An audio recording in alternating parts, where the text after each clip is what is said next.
Hello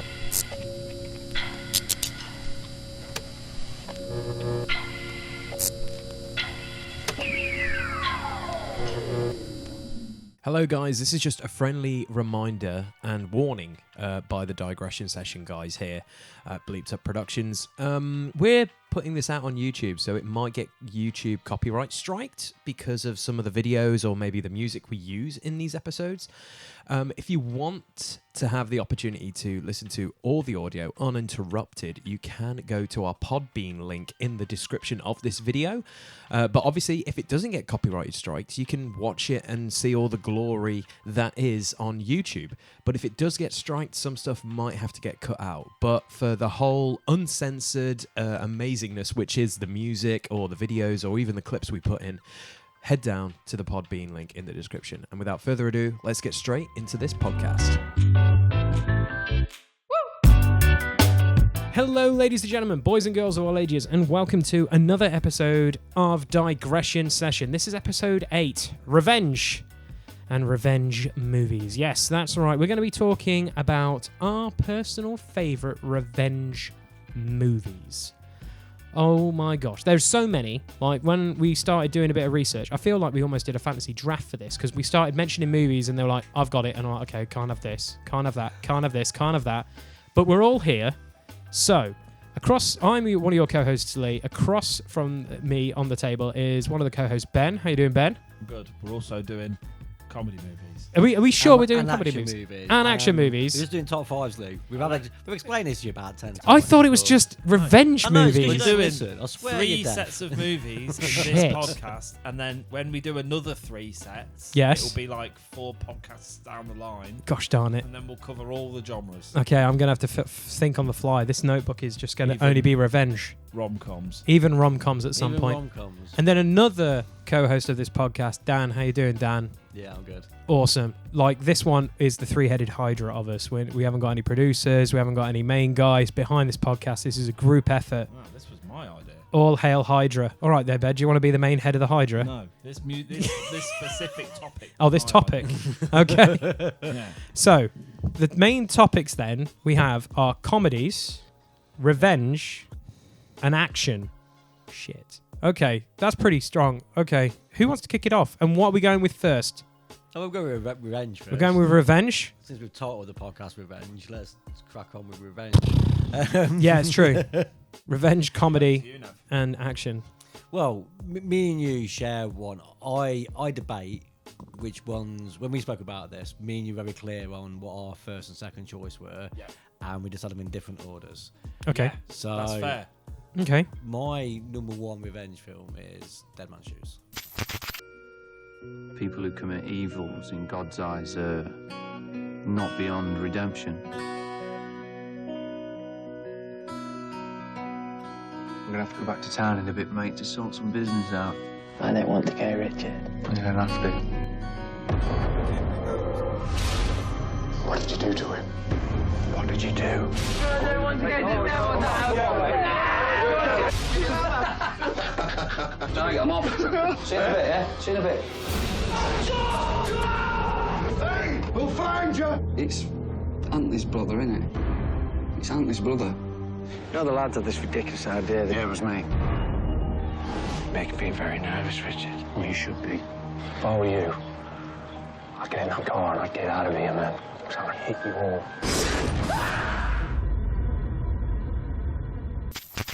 Nice. Cracking.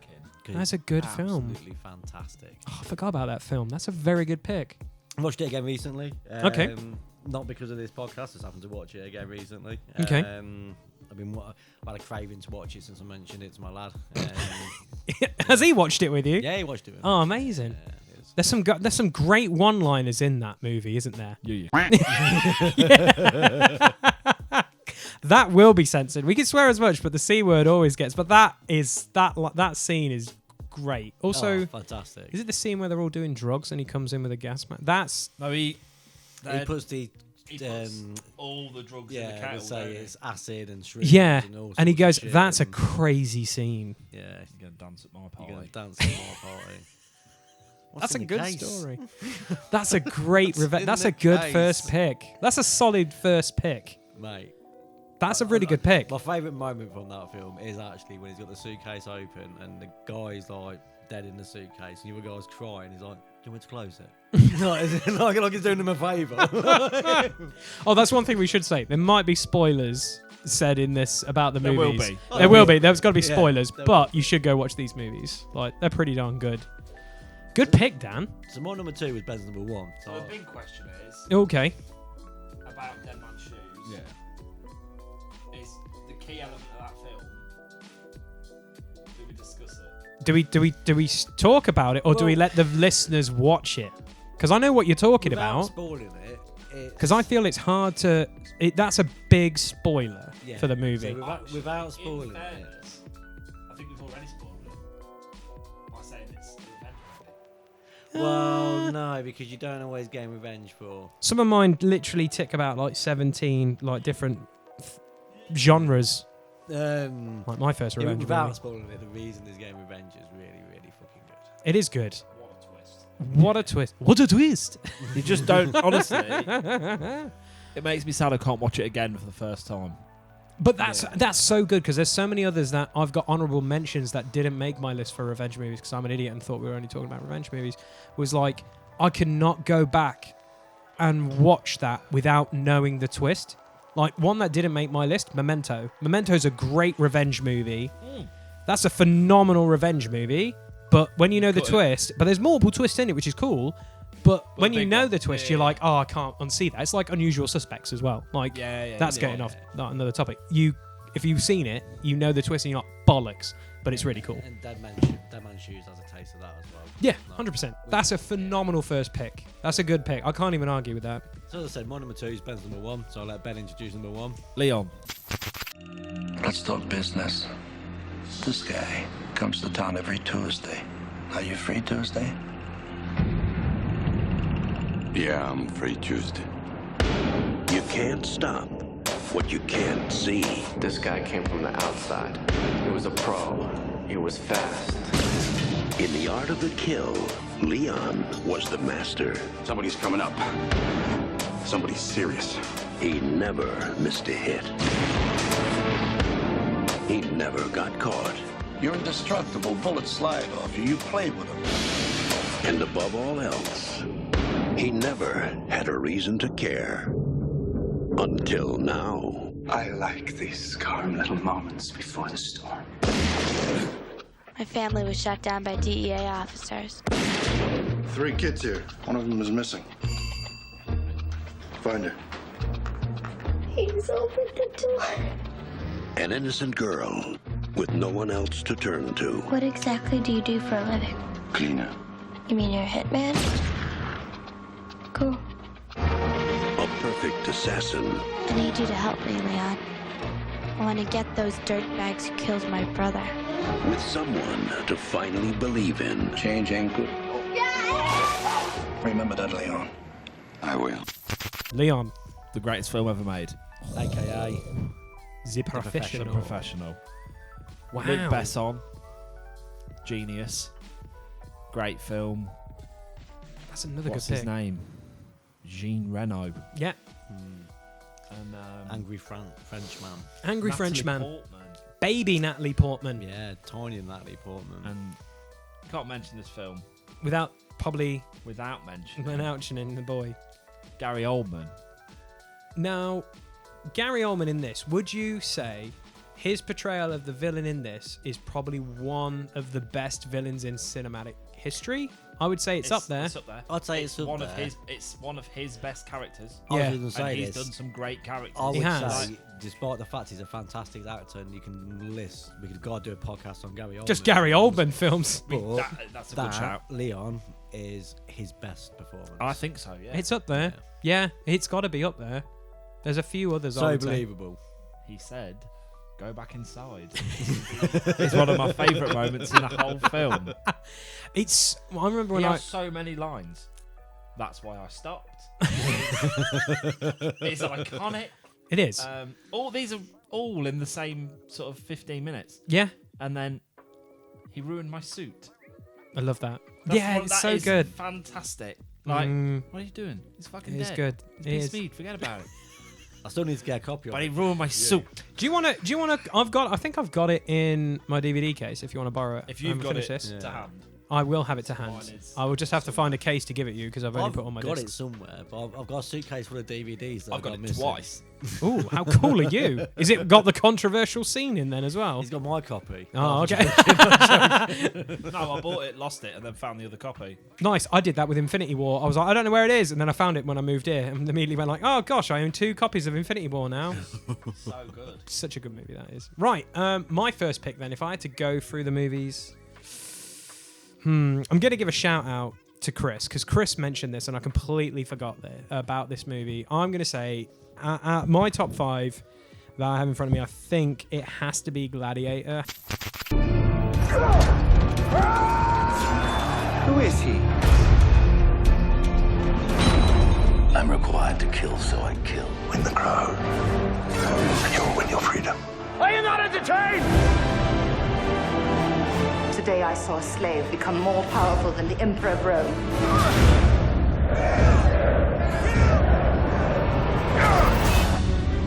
I will give them something they've never seen before. Am I not merciful? What we do in life echoes in eternity. Has to be one of my favorite. You were really. I literally the score, the film itself, it's just very good. It's overrated. See, On what grounds? yeah, On what grounds? I feel like this is a Law and Order episode. It is really good, It's Dan. long-winded, right? Okay. The bullshit with the lines is bullshit. Well, yeah, you can't really. Well, they couldn't really kill. Well, I found it that was really controversial when it came out anyway with PETA because they were like, "You killed a tiger." Spoiler, kids. Sorry.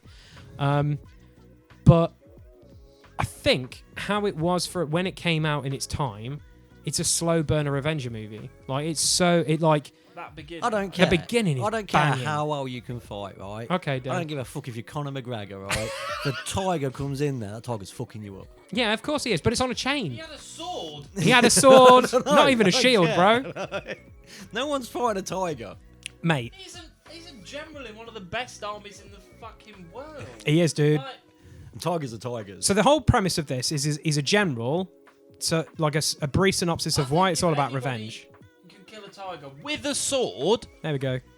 Tigers are one bash. I love how One Ben. bashing you Yeah, I done. know, but Ben has these arguments on our podcast where we'll talk into the microphone, turn to you, and go like, "You're an asshole," and then come back on the mic. It's great. No, because I reckon if you buried a sword inside of a tiger, Okay. before you've had time to even pull it out, that Yeah. tiger's turning around So and are you swiping saying you down. wanted this tiger to basically be like the bear from The Revenant? Yeah, just don't and fucking basically put the fuck it tiger up. in it. That's a really good revenge movie. That's a good revenge movie as well. Shit, we forgot about Yeah. Revenant. That's a good film. But yeah, no, Gladiator. Sneak that one It's in. also because I quote, "Are you not entertained all the time if I make a birdie?"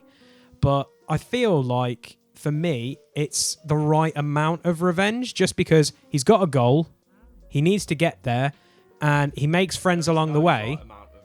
There's over the top revenge. There is over the top revenge. Look at John Wick. That's an over top revenge movie. That's still going. No. Right amount of revenge. Go round Ben's house and kill his dog and see what happens. Yeah, I know, but like John Wick started with a Don't do dog, and that I will never do that, Ben. Like it started with a dog, and now he's like going into the desert and loads of other random shit, which isn't a part of what the original movie is. Allow me to explain. Okay, on my go on, My Ben. dog. Yeah, The revenge movie that was be made Yes. would be a lot worse than John Wick. I bet I'm it'd be. not as trained. I'm not as It would be trained, Worse for you. but it'd be worse. Right. You're worse off. Fair. I don't know who you are, and I'm a man of limited skill. And I haven't got gold, but Feed I'll you kick to the shit out of you. yourself. Yeah. I'll feed you to yourself. Fair. But no, it's about a guy who gets betrayed by the emperor's son, goes into slavery, and then somehow finds himself back in Rome, and he's like, ha, you dickhead. And it's probably got the best revenge line, I would say, in movie history, my personal opinion. That speech is badass. Like, and the Hans Zimmer music builds it up even more. Oh, it's just so good. Soundtrack is brilliant. It is good. With Yeah. the barbarians at the beginning. It's just brilliant. It is good, but I can understand when Dan says it's a bit long-winded in parts, but it draws you in. I think if you did it, if we chopped out all the shit, Like, it would be probably a 45-minute movie because it'd be very short. Just to put this into perspective, though, this is my opinion, and That's fine. But this is not just me going, "Oh, this is my opinion." The type of movies that I like are horror movies like John Wick, and when a big gorilla fights a big lizard. There we go. That's fine. Right. Just giant monster movies. I can't argue with all that. this bullshit drama and people crying and shit. And there's a lot. Cries of for a little bit. Yeah, he cries a little bit. Yeah, and then he like beats the shit out of everyone. He has a really long-winded chat with a man in a cell several times. He does, because of his son and wanting to be with him. I don't give a fuck about that. Shocking. He doesn't want the build-up. He just wants the blood and gore. Fair play. Fair play. You just want to get back to the revenge. Yeah. All right, Dan. Number 2 for you then. Obviously, you've said that it was Leon. So what would be your number 3 then? Yeah, Transformers. No, it won't be Transformers. But what movie? Giant robots fighting giant robots. Pacific Rim is a revenge movie. Technically, it is. Yeah, Pacific Rim's a good movie. It is a revenge movie. It's on my honourable mentions. And my actual third What's your actual third one? Does actually include a robot. Okay. The RoboCop. We get the best of both worlds. The fastest reflexes modern technology has to offer, onboard computer-assisted memory, and a lifetime of on-the-street law enforcement programming. It is my great pleasure to present to you RoboCop. Let the woman go. You are under arrest. You better back up, pal! Your move, creep. You're gonna have to kill it. Get in the car, for God's sake!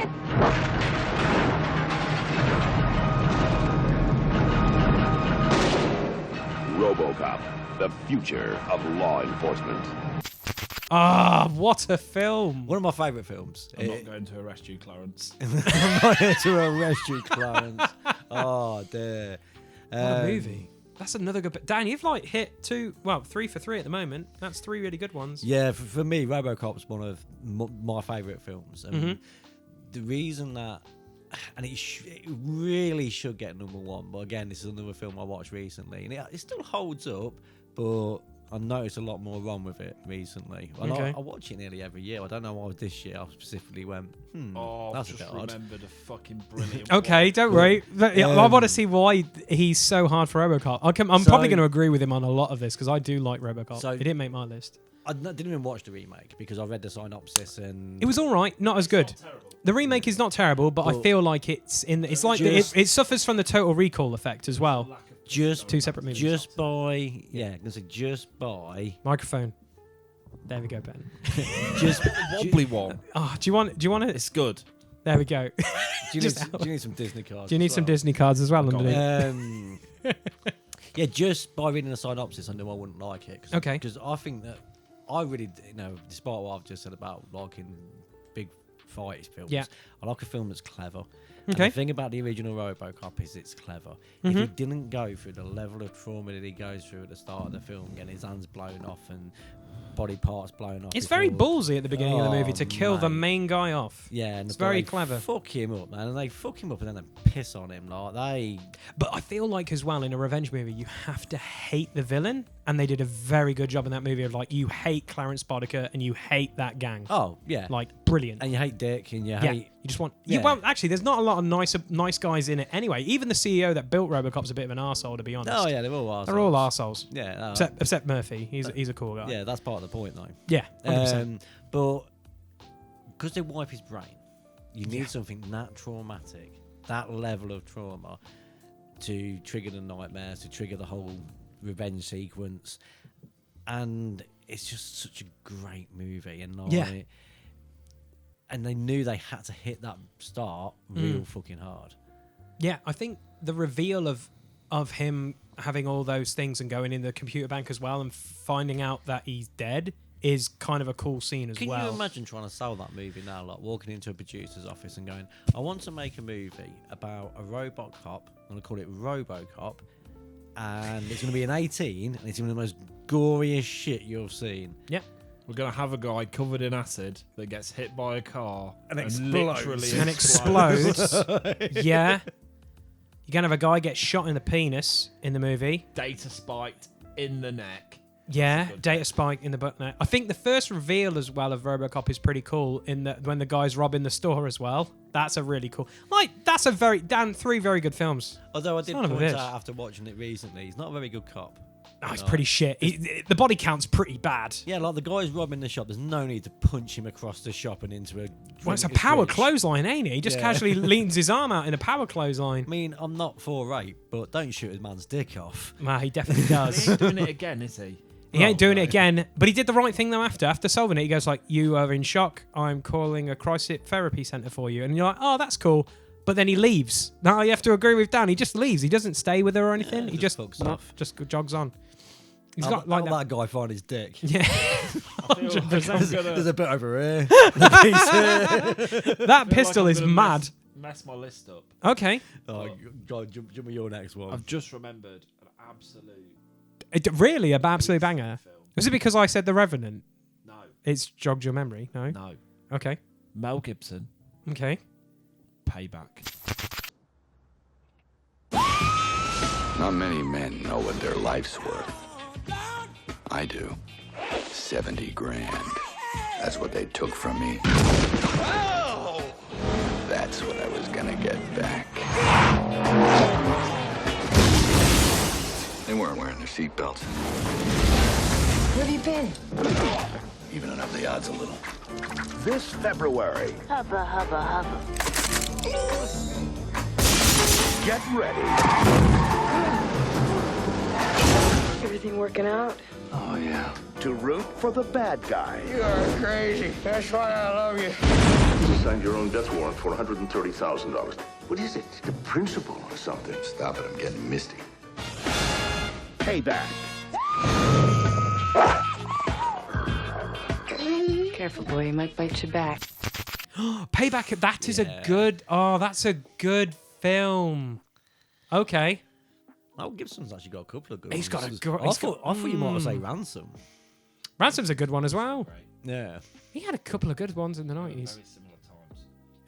Payback is amazing. Okay. Premise of Payback then, Nev. Go on. Sell it to our listeners. Him and his partner rob a bank, Mhm. and the girlfriend's in on it, I think. But doesn't the girlfriend run? Don't they shoot him and rob him, or doesn't he get shot and they leave him there? I think so. Yeah. It's been a while since I've seen it. Like, as soon as you mentioned it, I was like, it is a revenge movie, but I haven't seen it in like forever. And then he works his way through the criminal organisation, doesn't he? Yeah. And gets tortured in the process.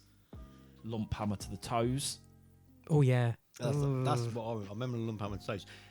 Everything you've said is basically how I remember it. Yeah. Maybe a few details. There's a really cool bit where he makes a hole in the...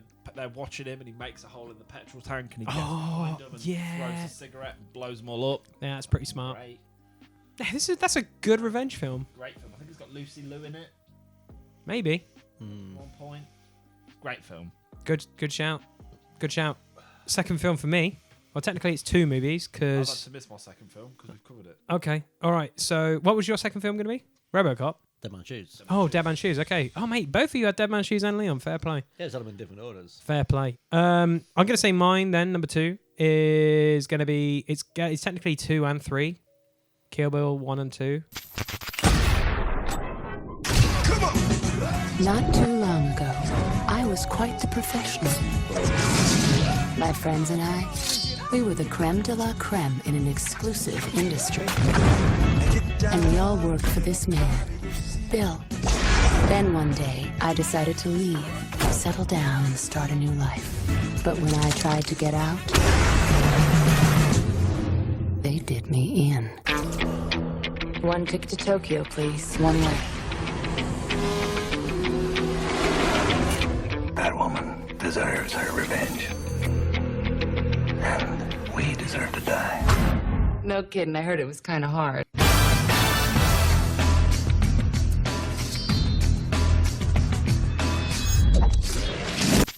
The best way of describing Kill Bill, which I can't tell you the YouTuber, but he mentioned it and I immediately said, I'm going to nick this for the podcast. It's a Western kung film, anime, exploitation, revenge movie. That's all those things into one. And I remember when my list has completely changed by sitting. Okay, fantastic. I love that.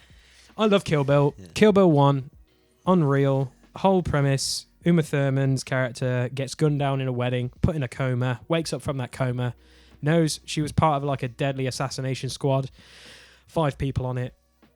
goes back and gets a revenge on all of them. Super good film. Like you just said, it's lots of different styles of film all wrapped into one. 100%. And I remember when I first watched Kill Bill 1 and that first scene, great fight scene. I'm not going to take anything away from the fight scene. What, the one with Copperhead in the house? Yeah. Yeah. It's an amazing fight. Yeah, it's really cool. The way it's shot and the way that it's done with all the all that kind of stuff. Yeah. Not for me. Right? Okay, okay. I thought when I was watching that, I was like, oh, could this be the first Tarantino movie I hate? But then every other style I was into. Yeah.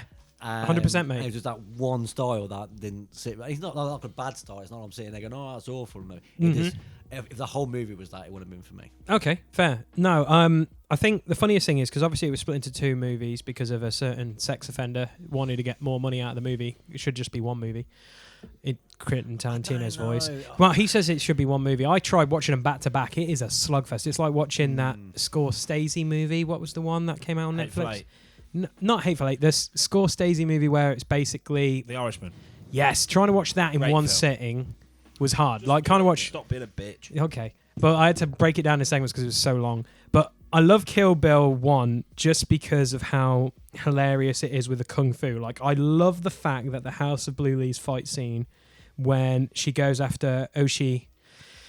No, Eren Oshi is so good. And basically unreal. And then it had to be cut into black and white because of all now. And I quote because I had to watch some things to understand this. Quentin Tarantino hates using CGI, so he did the old effect which they used to do in kung fu movies, which was put a load of fake blood in condoms and then spot them in certain bits. So that's why it squirts so much and shit. Yeah. So he goes with a lot of practicals. So there was a lot of red, so that's why it cut in black and white. But also, it has probably Ben's and my favorite ever character in it, Pai Mei. Like, that guy's a badass. Like, who trains Oshi, who trains the bride, and obviously Ellie Driver. Yeah, he trains all of them. And it was freaking sick. That guy just is awesome. And like, he obviously directed some of the fight scenes as well, which is really cool. And I fucking love Buddy in that film. Bud. Yeah, Bud is a Bill. Is it Madison? Bill. Yeah, Billy's Michael Madsen is solid on it. You know, love Bud as a funny thing. He's like, yeah, I sold my sword, and then she finds it in the trailer fight. He's like, he lied. Oh, makes him a liar then. But yeah. Anyway, yeah, Kill Bill 1 and 2. That's probably going to be my technically 2 and 3. Yeah. So, Dan, to you, number 4. Man on Fire. I'm glad you mentioned it because I've got to drop it. There were 24 kidnappings in Mexico City in the last 6 days.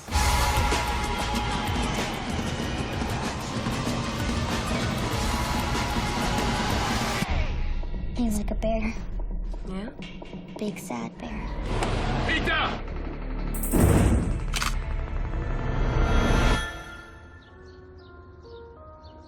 Run!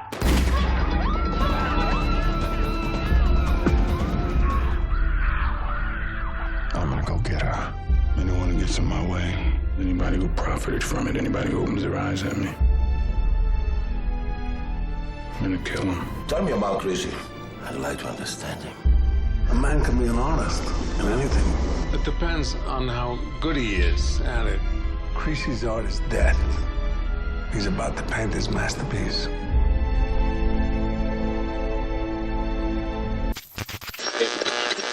We are the music makers, and we are the dreamers of dreams.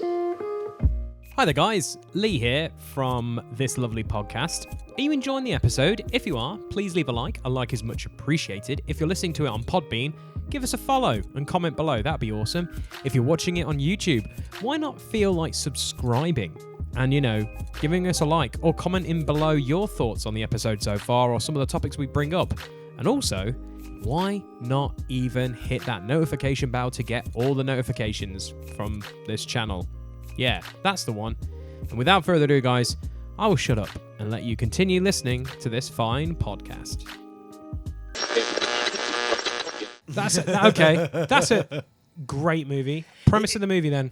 It's a Bob Standard revenge movie. Denzel Washington does Leon. Yeah.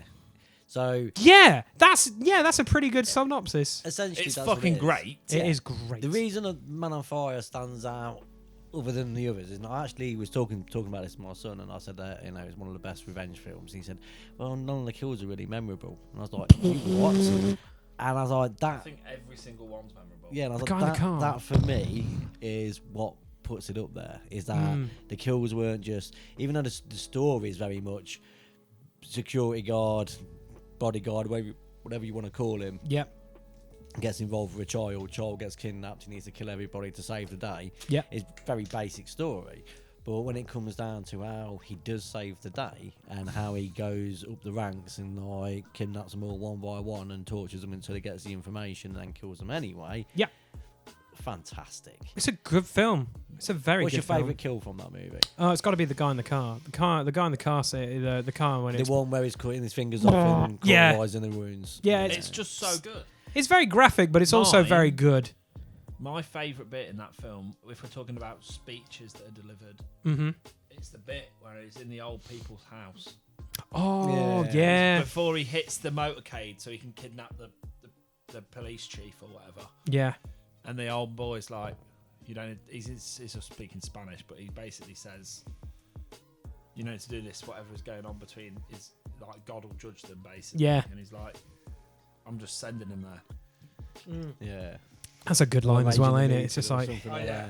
He's sitting this one out effectively. It's so good. My favourite kill is actually one where it's not too graphic. Okay. And he's taped the guy to the bonnet, and he just obviously carefully explains that he's put C4 up in a Kinder Egg thing and shoved it up his ass. Oh yeah, the C4 in the arsehole. Yeah.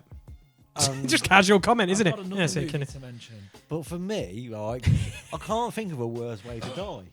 I think there is. I think drowning, but ironically, at the time, I'm incredibly thirsty. That would be the worst way to go because I'm really thirsty and I'm drowning at the same time. Apparently, you hallucinate when you drown because you run out of oxygen to your brain. So exactly. But the ironic me of me being really thirsty and just drinking water and then drowning myself is probably. I think drowning is the worst. I think it's not just the actual death part, not just exploding from the anus. Just knowing it's there. There's a portion of time where you know that you're going to explode from the anus, and that's going to be your death. As a death, it's that. Yeah. It's not that bad. 1 minute you've got a bomb in your ass. You're dead. So 1 minute you have a bomb in the ass. 1 minute you're not there. Fine. I mean, that's pretty brutal. Worse. That's a good movie though. There's a fair few Denzel Washington movies that are about revenge, which are really good. Yeah. Good shout. Then Ben, the man who's constantly changing his list as he keeps looking up films. Seeing better ones. Basically. This is why I stuck to a list, and now I'm hearing them. I'm like, shit, I should have picked that, but I'm fine with it. Do you want me to go with mine, or would you? Mad Max. Max is a cop, one of the best. Where does they're out to get you? Scoot jockeys? Yeah, nomad trash. Well, I'll add it to my thread collection. Toe Cutter is a glory roader, one of the most sadistic. Anything I say, anything you say, what a wonderful philosophy you have. Take him away. I want my baby. You've not got a sense of humor. Please don't hurt my baby. You've got a pretty face, though. Both want the other dead. You don't want to make Max mad. Because when Max gets mad, he gets even. American International presents Mad Max. Oh, the first one, the old school. That's a good. That's a movie. That is a revenge movie. He's a cop, and he's like, yeah, I'm being a cop. And then he stops being a cop, and he goes away. But the motorcycle gang kill his wife and son. Yep. And he's like, I ain't having that. he's just casually nonchalant. I don't like this. Same for me. And he fucks them all up, and then he catches that one at the end, and he handcuffs him to the car. Yeah. Or he handcuffs his leg to the car. No, he handcuffs his arm. Yeah, his arm, I'm sure it's his arm, I think it is. And then he's like, sets the thing up so the petrol's running. Yeah. And he's like, gives him a hacksaw, and he's like, it'll take you 15 minutes to cut through the it's brutal. handcuffs. 2 minutes to cut through your arm. Yeah, it's brutally brilliant. And then he's walking away, and there's an explosion in the background. Yeah. Like, got him. Got him. Got him.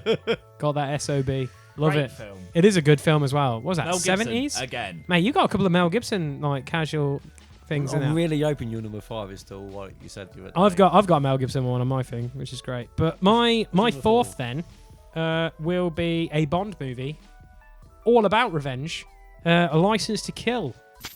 I want you to know this is nothing personal. It's purely business. Killing me won't stop anything, Sanchez. See you in hell! This private vendetta of yours could easily compromise Her Majesty's government. Make a sound, and you're dead. Your license to kill is revoked. Effective immediately. Problem solved. I'm more of a problem eliminator.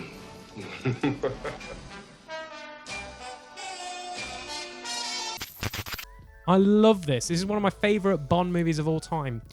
Whole premise, James Bond and his CIA buddy Felix, they're at a wedding, they're tracking down a drug dealer. Somehow they've found him, so he leaves his wedding, captures him, then comes back to his wedding, gets married. Funny enough, the drug dealer escapes and basically kills Felix by shark. So, I'm already in when it comes to shark kills, guys, because I'm a big man on sharks. And then James Bond decides to go, I'm not having that. Just like Mad Max, pretty much. I'm not having that. Basically, decides to go, I want to leave. And I believe one of the quotes in the movie is like, we're not a country club, Bond. You can't just leave.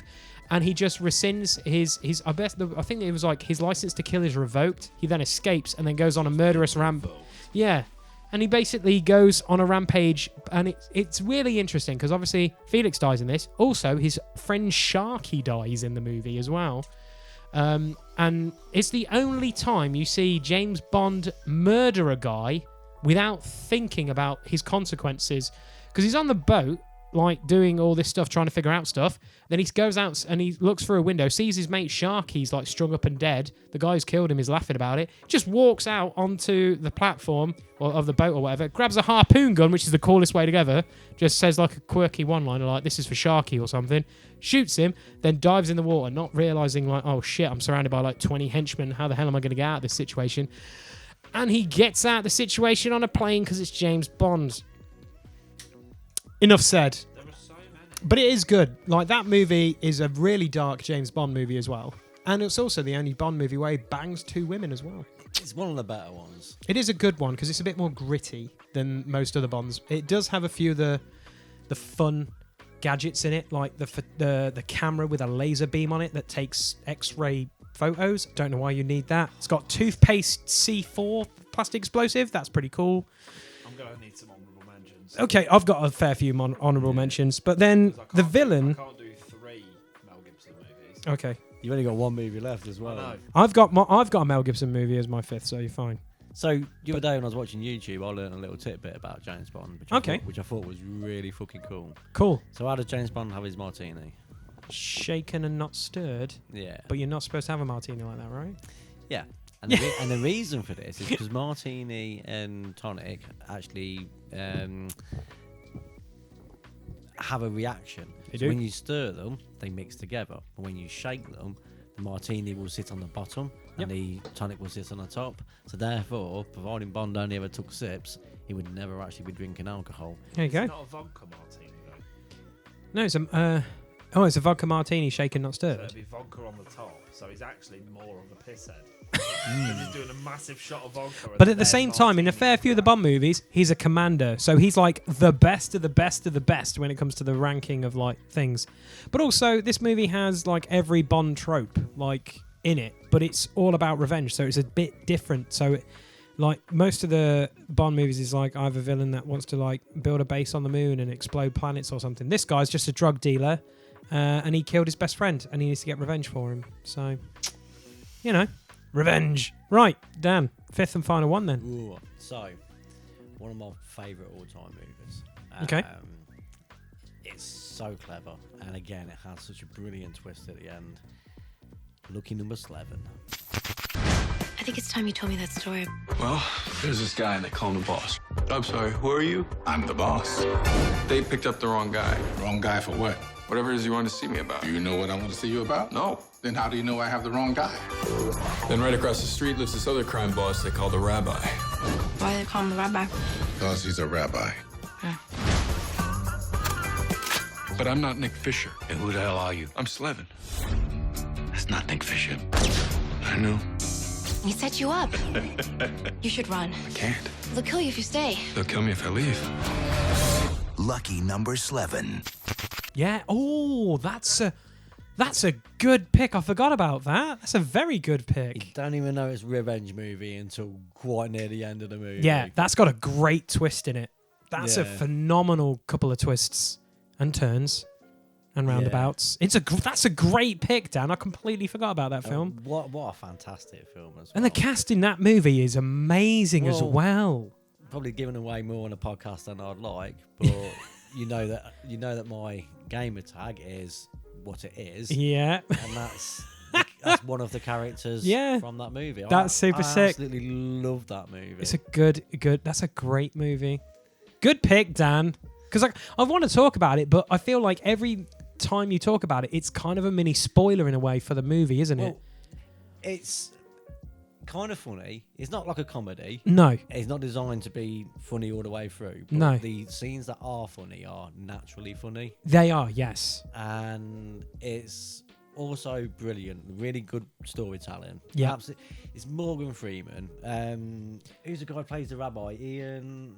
No, Ben Kingsley. Bruce Willis is in it. Bruce Willis is in it. Josh Hart in it. Lucy Liu. And some other guys. But it's a bloody good cast. How's my brain this? It's a great cast, but they all play their actors really, really well. Yeah, they do. Their roles are really smart as well, which is really, really cool. That's a good pick. Shit, I forgot about that film. Dan, that's a very good pick. I think I've had a good 5, to be honest. That's a solid 5. I can't argue with it. They're very good films. I feel like everyone's got their own opinions on movies, but there's some good films. While Ben's flicking through, some of my honourable mentions. Okay. Are, Here it is. Right. So, all right. So what's your number 5? Go your 5. Harry Brown. Mr. Harry Brown. Police. I'm scared, Harry. I'm scared all the time. I'm sorry to have to tell you, but Mr. Atwell is dead. Can you confirm that a number of deaths are attributed to a vigilante? You told me to talk to the police, and what did you lot do? Nothing. As far as I'm concerned, Harry Brown's doing us a favour. He's got a gun! He's got a gun! You failed to maintain your weapon, son. Oh, shit. That's a great movie. Mate, we've got some movies where we're like, shit, I forgot about that film. That's why when I saw it here, I was like, brilliant. So, synopsis of Harry Brown then, bro. You failed to maintain your weapon. It's old man Harry. It's another film where someone gets pissed on. Yeah. That's true. Harry Brown. Old boy. Lives Yeah. on a council estate. Played by Michael Caine, right? Yep. Yeah. He's got an old mate who is essentially being bullied by the bigger boys of the estate. By the chavs, yeah. Those guys. Plan B. Oh yeah, Plan B's in it, ain't he? Yeah. He's the big chav. He is the big chav.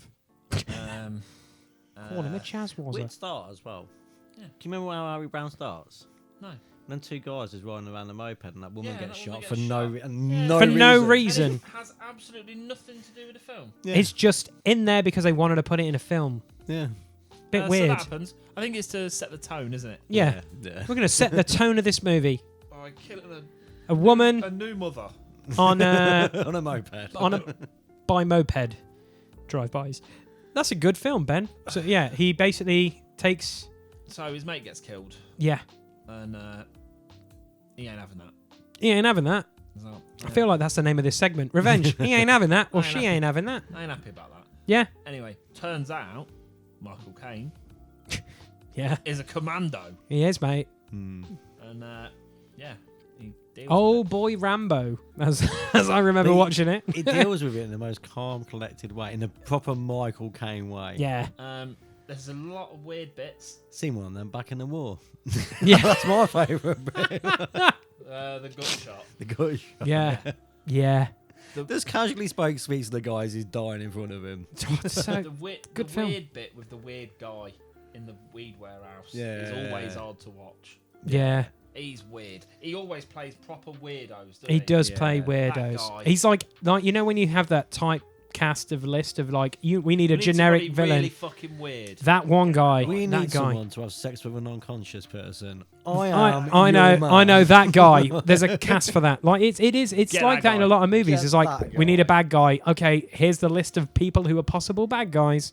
Yeah, but he's like possible pedophile. Yeah, like pedo. Yeah. Weirdo bad guy. Weirdo bad guy cast list. That's a good pick. What got removed then?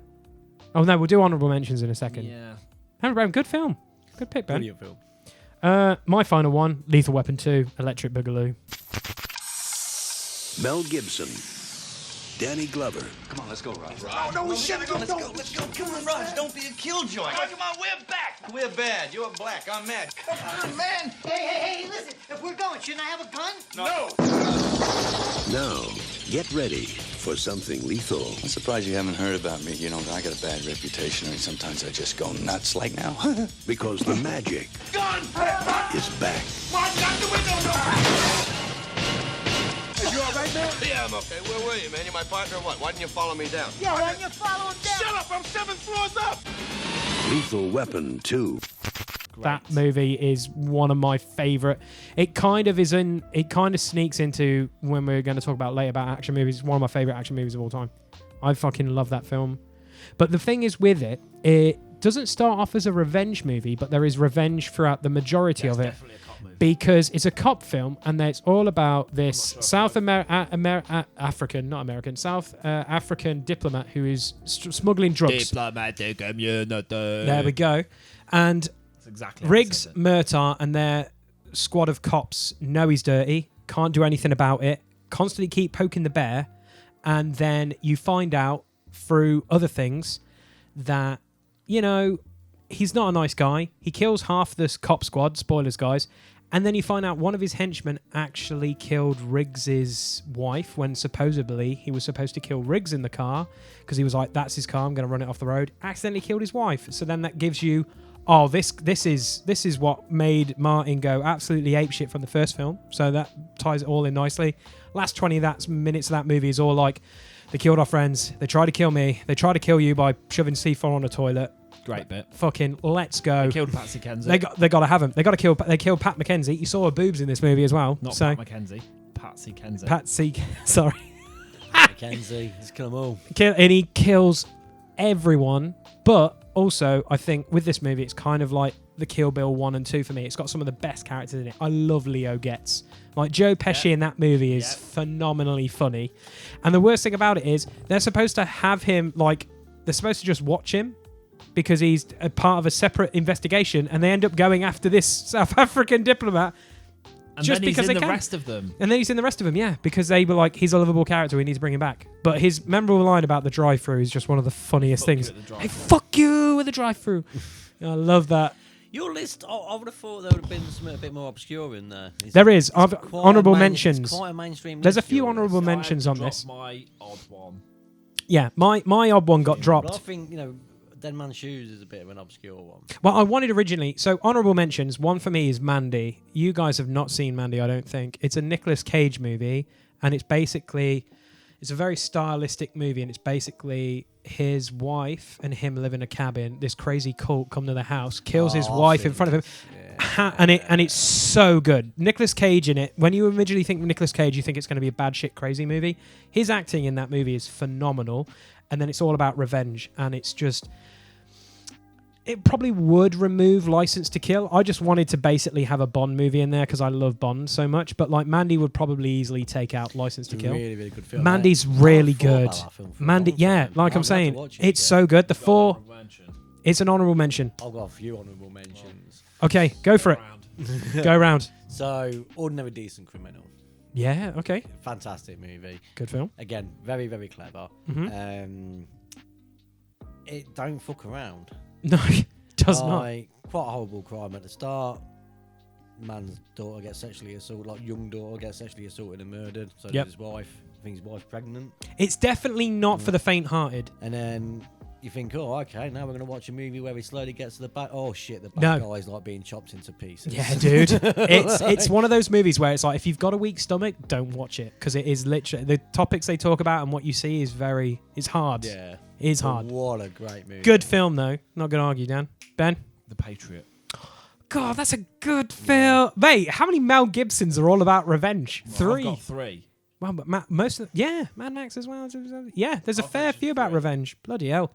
I said Memento already. That's a pretty good one. Another one, Dan, have you got one? I have a list. Yeah, I had a list as well. So I can't remember. Okay. I tried Googling this, right? Okay. I definitely It's ruined your Google search history now, hasn't it? I definitely didn't make this film up in my head. This is definitely something I watched. Okay. And it's a movie about, so this guy's wife gets raped. Right. And while they're in hospital trying to sort it out, some bloke approaches him and says, look, it's not right what happened to you. We can take care of it. The police ain't gonna do shit, and we can take care of it. So he agrees to it. Okay. And they're gonna fuck him up. Right. And they get her necklace back, and that's how they prove that they've done Okay. it. And then they approach him a few months later, and they're like, right, now it's your turn. This bloke's been nonsense. You need to go and push him off this bridge. Oh, this wow. is where he jogs every morning. So he gets roped into. Oh, wow. Yeah, then he's got to make the decision. That's kind of cool. Yeah, but can't remember what it's called. Okay. Can't find it anywhere on Google. Shit. That sounds like a really cool premise. I like that. Obviously not the subject matter in it, but that's really cool. That revenge. That's interesting. I like it. Ben, honourable mentions? I'm going to just say this one while I'm still looking. Okay. The Lion King. Yeah, we had this discussion around disc golf. I love this. It's pick. definitely a revenge movie. 100% is. Scar's probably the best Disney villain ever. That's a debate. That's a strong debate for a cast. I think it's a strong argument. It is a strong argument. Mate, it's fucking... There's a fair few good ones. Is it not Alan Rickman? Or is it Jeremy Irons? It's Jeremy Irons. There you go. There we go. Enough said. He's in Die Hard. He's great. It's true. Another Quentin Tarantino movie for me is Inglourious Bastards. The French woman in it is after revenge. Even the Jewish squad in it, they're after revenge. They just want to kill all the Nazis. Fair enough. So the last honourable mention from me. Okay. And go around once more, I and don't then that's know it. if this could actually be classed as a revenge movie. I class it as a revenge movie because people are getting revenge during the movie. Okay. Death Proof. Quentin Tarantino again. Okay. Yeah. I see what I can see from that angle. Because of the second half of the movie, then women are kind of getting revenge for the fact that he tried to fuck them up, but also getting revenge for all the women that he's killed in the past. Yeah, fair. Okay. Yeah. Okay. I thought you were going to go Django. That's what I honestly thought you were going to say. Nah, fucking... Yeah, Death Proof's an interesting Death Proof's an interesting film, yeah. You'll only watch it once. But yeah, it's not his most... It's not his best film, is it? Like Quentin, it's probably his weakest one. If you've not seen it, it's worth that one watch. Time. Yeah, one watch. I don't think it's his weakest film. I think it's his weakest film. No, it's not his weakest film. I think that's Jackie Brown. Oh, I like Jackie Brown, though. Jackie Brown's alright. Are you going to say Reservoir Dogs? No, I'm not a big fan of Dusk Till Dawn. I don't think... That's not his film. He's in it. He's in it, but it's not his film. Because that fits the argument of like Natural Born Killers, True Romance, Dusk Till Dawn, stuff that he had his hand in, but it isn't his officially in it. Yeah. All right, Ben, last one, honourable mention. The Crow. Good shout. Yeah. It's brilliant. It's a good film. Yeah. Great film. When you mentioned it, I did watch the table scene and the trailer when he goes in and meets the guys. Like, so you're the vigilante. He just like knocks the chair out and sits cross-legged on the table. He's like, I just want you. I'm like, that's so good. Oh, that's a good old film. Brandon Lee. Brandon Lee. It's a great film. It's a fucking great film. It's one of my favourite bits when he goes into the pawn shop and he just pours all them rings into the shotgun. Then he shoots it back into the pawn shop. Yeah. The pawn shop explodes. Yeah. So what do you think about the cast in it? I know you're not keen on the film, but what do you think about the cast in Jason Momoa? Jason Momoa. Is it not him? No. Oh, no. It's that Skarsgård guy. Which one? It guy. Yeah. It Skarsgård. Yeah, it looks awful. Have you seen the trailer for the new one? I've not seen the trailer for the new one, so I'll... don't. Okay, I won't It then. looks like shit. I know he's in... I want to say it's Massacre Man or something. He's in an anime movie and he looks fucking jacked for that. It looks really good. It looks fucking shit. Fair. the original movie is not only a great movie, Mhm. it's the inspiration for the best persona change in wrestling history. Oh, 100%. And they just shouldn't be remaking the film. No. Dude died. If they made it in Sting was playing the Crow, would you accept that? I just don't The think they should be wrestler. remaking We'll go with the film. wrestler. Hmm. Yeah. My last honourable mention then. He died on the set of that film. He did. He did. Yeah, No, they that's changed the why. dodgy bullets, weren't it? Yeah. Yeah, it's kind of like an Alec Baldwin situation, weren't it? But Alec Baldwin didn't shoot. It was more the fact that Brandon Lee got shot. Yeah. The Brandon Lee stuff always sounds a bit dodgy. It does dodge. My last honourable mention, I'm going to say Law-Abiding Citizen because I watched it today in the essence of just thinking we were doing a revenge podcast. It is a revenge movie, but it goes back and forth of like, okay, I was behind you for like 3/4 of this movie. Now you're just bad shit insane. No, I was always behind him. Some of the things he does, I can understand what he wants to do in the movie because obviously his girl dies and stuff like that, so he's out for revenge. But That's some the movie I was thinking of earlier, Law-Abiding Citizen. Law-Abiding Citizen. Wasn't No Decent Criminals a film about the IRA? Yeah, it is. Yeah, I got mixed up. Law-Abiding Citizen's the one I was on about earlier. Yeah. Yeah. Where he's a brain and he basically... Yeah, I think the coolest part is the cell phone kill. That thing is fucking awesome. That's still one of my favourite kills in Hollywood history. I love that. It's up there with Jaws for me. It's just fucking mad. The one with a parachute onto the bank's roof. Yeah. Yeah. Yeah, that's a good revenge movie. Good revenge movie. Right, moving away from revenge then. Oh, well, I've got comedy next. Are we going to lighten the mood with comedy? Oh, I feel refreshing. No, I know roughly what my top 5 can be. God, it's a big category for me. Go for it. Who wants to go first this time? Let's stick in the same order, Lee. Go on then, Dan. So... You going 5 to 1, or are you going to start with number 1? I'm going to start. I'm just going to do 5. The other 4 that I do follow in this are in no particular order. Okay, but this is number 1. Is number 1. It doesn't matter how many times I watch this movie. It doesn't matter I think how we many might times have I the see a same movie. particular scene in I think this you and me have the movie. same film. Superbad. Oh no, it's not. It's not the same movie. Okay. Tonight is our last party as high school people. You know when you hear girls saying like, "Oh, I was so gone last night. I shouldn't have slept with that guy." We could be that mistake. Engage.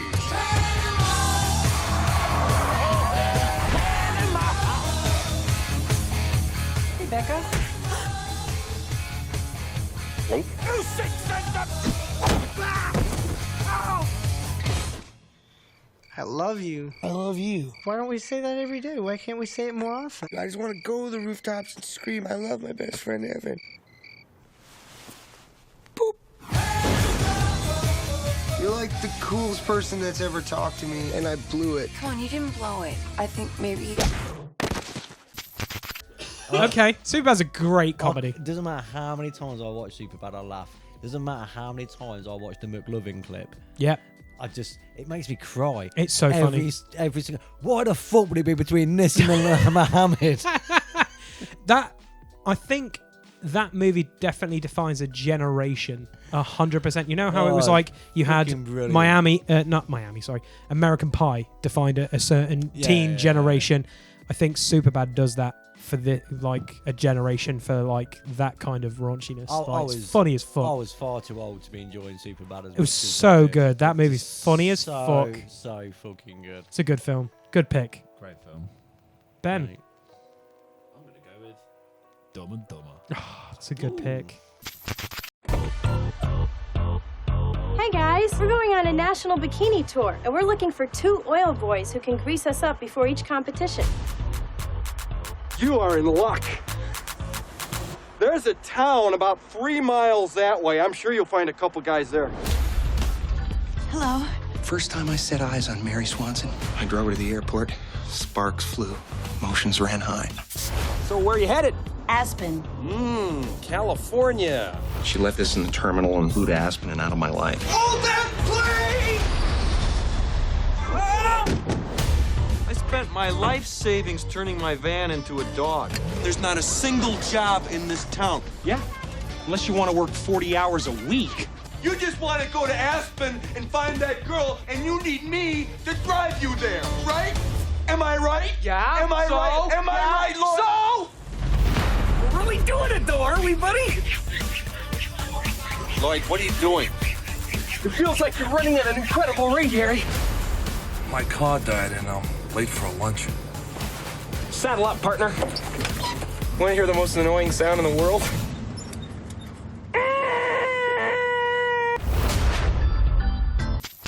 As your number one? No. Oh, just any particular order. Just one of them. Okay. It's fucking brilliant.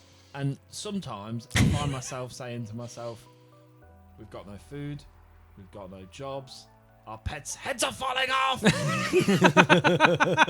I just make myself laugh because it's hilarious. It's one of the funniest. I just love that shit. Right. It's so good. You want to hear an amazing noise? Awful. That noise just breaks me every time. Just, yeah, I'm not watching the other one. Yeah, the sequel was Sequel's ass. Yeah. In no particular order, I'm going to kick it off because I do love this movie a lot. Happy Gilmore. For 400 years, golf has been a gentleman's game. A game of tradition, etiquette, and above all, sportsmanship. Until now. Y'all ready for this? Meet Happy Gilmore. He was a hockey player. That's my puck, baby! Don't you ever touch my puck! Who was skating on thin ice. But when his grandma needed his help... Mrs. Gilmore owes the IRS $270,000. We're gonna have to sell the house to someone else. But she's an old lady. I mean, look at her. She's old. He discovered a new talent. The house is like 400 yards away. That's unbelievable. Now he's going from the rinks Step right up, folks. See if you can outdrive the amazing golf ball whacker guy. to the links. Hey, where you going with those clubs, punk? I'm your caddy. He's gonna be on the tour. That's super. He's got the swing. He's got the drive. He shoots, he scores! He's got the balls.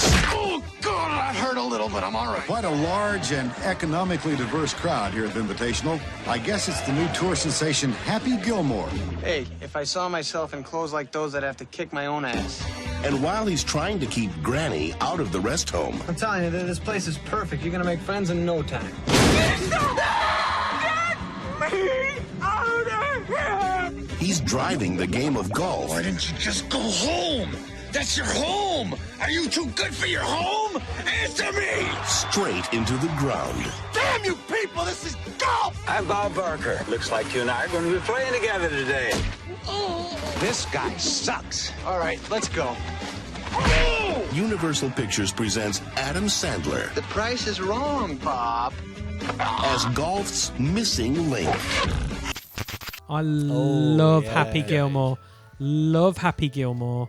I remember watching it with my dad and both of us in stitches over the movie. Just because all I saw was Adam Sandler, golf, and he had an ice hockey background. So like three things I like were 100% behind.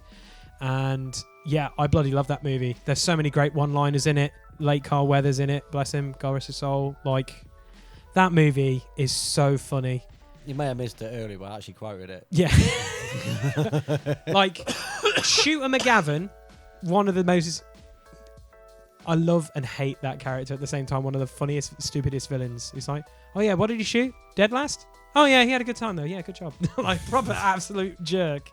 But no, that movie has so many great, like... I always laugh at the Subway commercial when he just drives a sandwich into a guy's mouth and goes, talk about a hole in what? Like, mate, I love that movie. My favourite bit is when he originally gets his dad's or granddad's clubs out and he's like just moving house. Yeah. They start betting him he can't hit the ball that far. Oh, dear. All the way down the street, which kind of looks like the street from Back to the Future, doesn't it? That's why I love it. But yeah, I love Happy Gilmore. They use that bit in a music video. Yeah. Do they? Yeah, they reenact that bit for Bad Boys for Life. Oh, amazing. Yeah, so Happy Gilmore's one of my top comedies of all time. All right then, Dan. Jay and Silent Bob Strike Back. Jay and Silent Bob are here. Jay and Silent Bob movie? There's a movie being made you two were the basis for. What? And these two guys from Jersey are on a mission. We gotta stop that stupid movie from getting made. Come on, Silent Bob. We're going to Hollywood. If they can manage to get there. How come we ain't getting no ride? What the? Watch the language, little boy. There's females present. this summer. Is Hollywood ready for Jay and Silent Bob? Hey! The real Jay and Silent Bob are breaking into show business. I hate how fake Hollywood is. That's on my list as well, bro. We love this monkey. I'm the pie fucker, and it's no, it doesn't make it fast. It's sexy. There's so many great one-liners. It is just, it's done so well because it's just one little skit after one little skit, and it's just there's so much involved. Yeah, like you actually forget that bits exist. Like it's so good. It's so funny. I quote that movie on the regular. I love the line of like, "Don't you know fast food makes bitches fart?" I love the line, "Who's stupid now, sheep fucker?" Yeah, who's stupid now? Oh mate, there's so many great one-liners. Like even goes like, "Who's watching these babies?" The fat one's watching the little one. So good. Fuck, motherfucker. I love when I watched this commentary of that for the first, like when I first got it on DVD, and he goes like, "Okay, that's a CGI, and that is my kid," because it was Kevin Smith's kid, like, and he was like, "My kid did not say those words. Trust me, he might say it now, but it wasn't." Yeah, there's so many great stupid things in that. It's also my favourite. Like, so obviously, Silent Bob speaks twice in this movie. He's do in typically Dogma, yeah, once per movie. Yeah, and it's my favourite bit where Silent Bob talks when he's trying to get Jay to realise that the sign said Hollywood Critters. Yeah, he's like shaking him. The sign in the back of the truck. It's Critters of Hollywood, you dumb fuck! And then just walks off, and then Jay's like, "Say it, don't spray it." What the fuck is the internet? No, it's like you're fictional characters. Am I getting through to you at all? Like, oh, it's so good. I love that movie. Oh, that's so good. Yeah, that's one of my favorite comedies of all time. And also, I didn't know who Will Ferrell was, so like watching it and realizing, oh shit, that's Will Ferrell. I was like, fuck, this is before I watched like Talladega Nights and all those other movies. I'm like, shit, Will Ferrell's funny as fuck. Like, that's funny. Like, He's it was also good. coming up a lot. Okay, fair play. All right then, Yeah, I can imagine. you sir. Yeah, he will actually. That's a good shout. Like, The other James Harbaugh. guys. And then there's the other guys. Stop humming that song. We all know you're in a very dark place right now. I'm gonna do it! You're feeling as if sweet death is your only release. Oh, we got a second jumper. Oh, look, he's flying. Yo, Ukraine buff. Sit tight. Just see who's there first. Where'd you learn to drive like that? Grand Theft Auto. Oh, cool, a helicopter.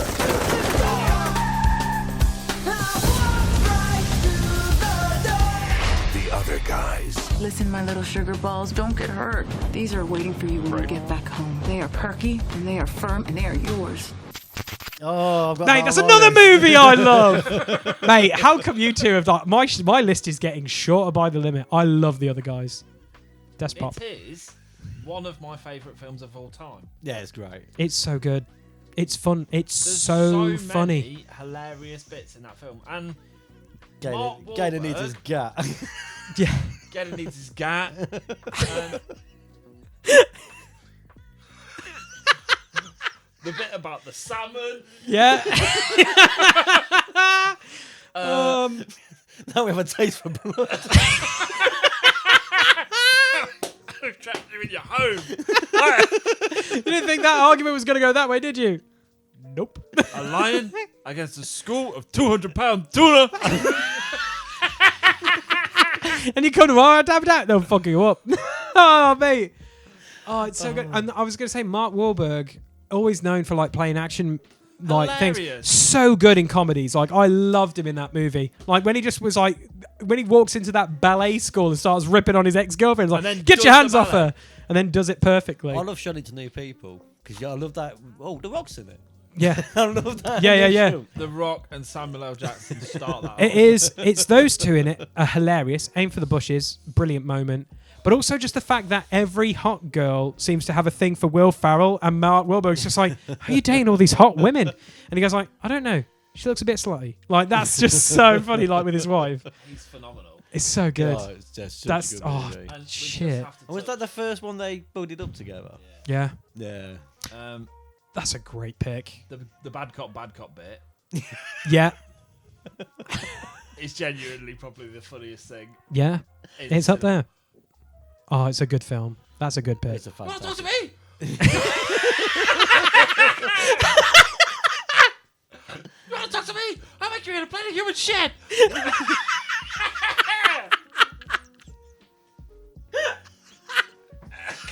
Gotta watch The Other Guys if you haven't seen it, guys. Something you quote way too often. I hope you like jail food. It's prison food. It's prison food. Prison food. Penis. Oh, brilliant. Okay. What you got next, Lee? Okay, it's more of a comedy than an action movie, so I've got to throw it in there. One of my favorite movies of all time, Ghostbusters. Ghosts. Hello, Ghostbusters. They're real. You do? You have? They're here.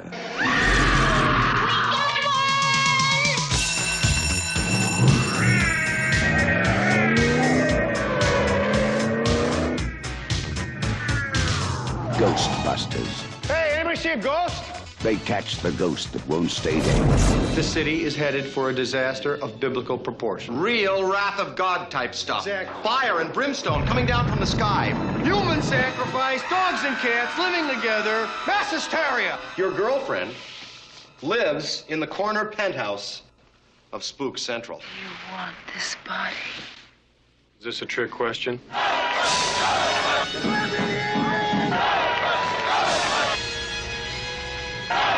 Got your stick? Hold! Beat him up! Smoke it! Ghostbusters. Starring Bill Murray, Dan Aykroyd, Sigourney Weaver, Harold Ramis, Rick Moranis. Love Ghostbusters as a comedy. I love that movie.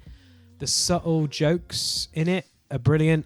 Overall, you're rooting for these guys.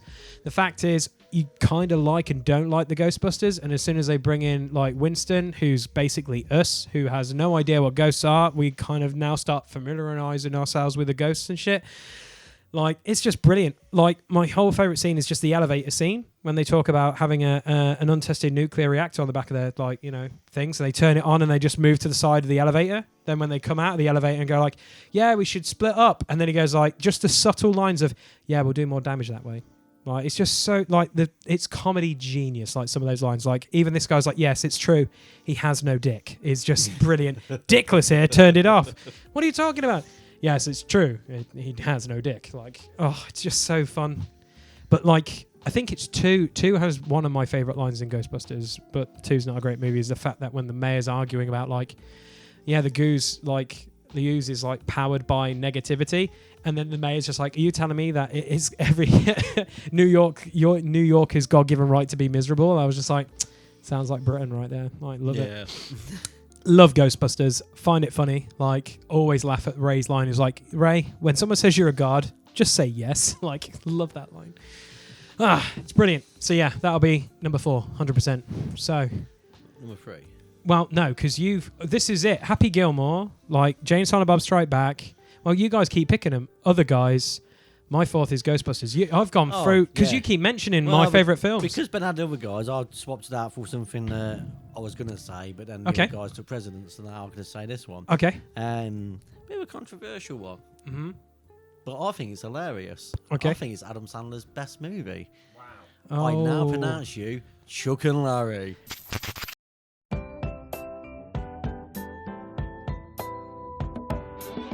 I now pronounce you husband and husband. You may kiss the husband. Kiss the husband. That's how we roll in our house, baby. Hell yeah. Mr. Valentine? Yeah. I'd like to talk to you about your domestic partnership. Oh, jeez. 2 of New York's bravest are going to turn a little lie. Our domestic partnership is being challenged by the city. You guys have nothing to worry about because you're a legitimate gay couple, right? Into a whole new way of life. Oh, yeah, we're big time fruits. Oh, I like men. The way they smell and... Okay. This investigation is gonna get rough. How long is Uncle Chuck staying? What happened to your place? Are you and Dad homosexuals? Adam Sandler Kevin James and Jessica Biel. What are you doing there? I'm soaked. Greatest body I've ever seen, besides Larry's. Well, these are real, by the way. Feel. Was yucky. I now pronounce you Chuck and Larry. Oh, okay. It is funny. It is funny. His best movie. It's not his best movie. Oh, it's got potential. We've got that's a cast in itself to argue about. Like, Adam Sandler movies are hit and miss. Oh, there's some great ones. There's some bad ones, but yeah, okay. Why Chuck and Larry then? Just makes me laugh. It just makes you laugh. The scene with the fat guy in the fire, and they're trying to like run as fast as they can. I'm running, mama. Oh, just fucking brilliant. Oh, dear. Brilliant. Just great. You watched that film going into it thinking that the main premise is they're going to take the piss out of gays. Yeah. They take the piss out of the situation that they're two heterosexual guys that have to fake this gay relationship. Take that as you will, but it's actually done, in my opinion, it's done quite tastefully. Okay. Especially since one of the guy's sons is clearly gay. Yeah. And he's meant to be clearly gay. Like, so I rephrase that. Has feminine qualities. There we He wants go. to be a ballerina. He's putting makeup on. Yep. He's very girly. But and actually don't take the piss out of gays all that much. No. It tries to get the right message across. Fair. It switches about halfway through, doesn't it? Yeah. Yeah. And that's the point, the start. So it starts with Adam Sandler using the F-bomb, and by the end of it, he's telling people off for saying it. Yeah.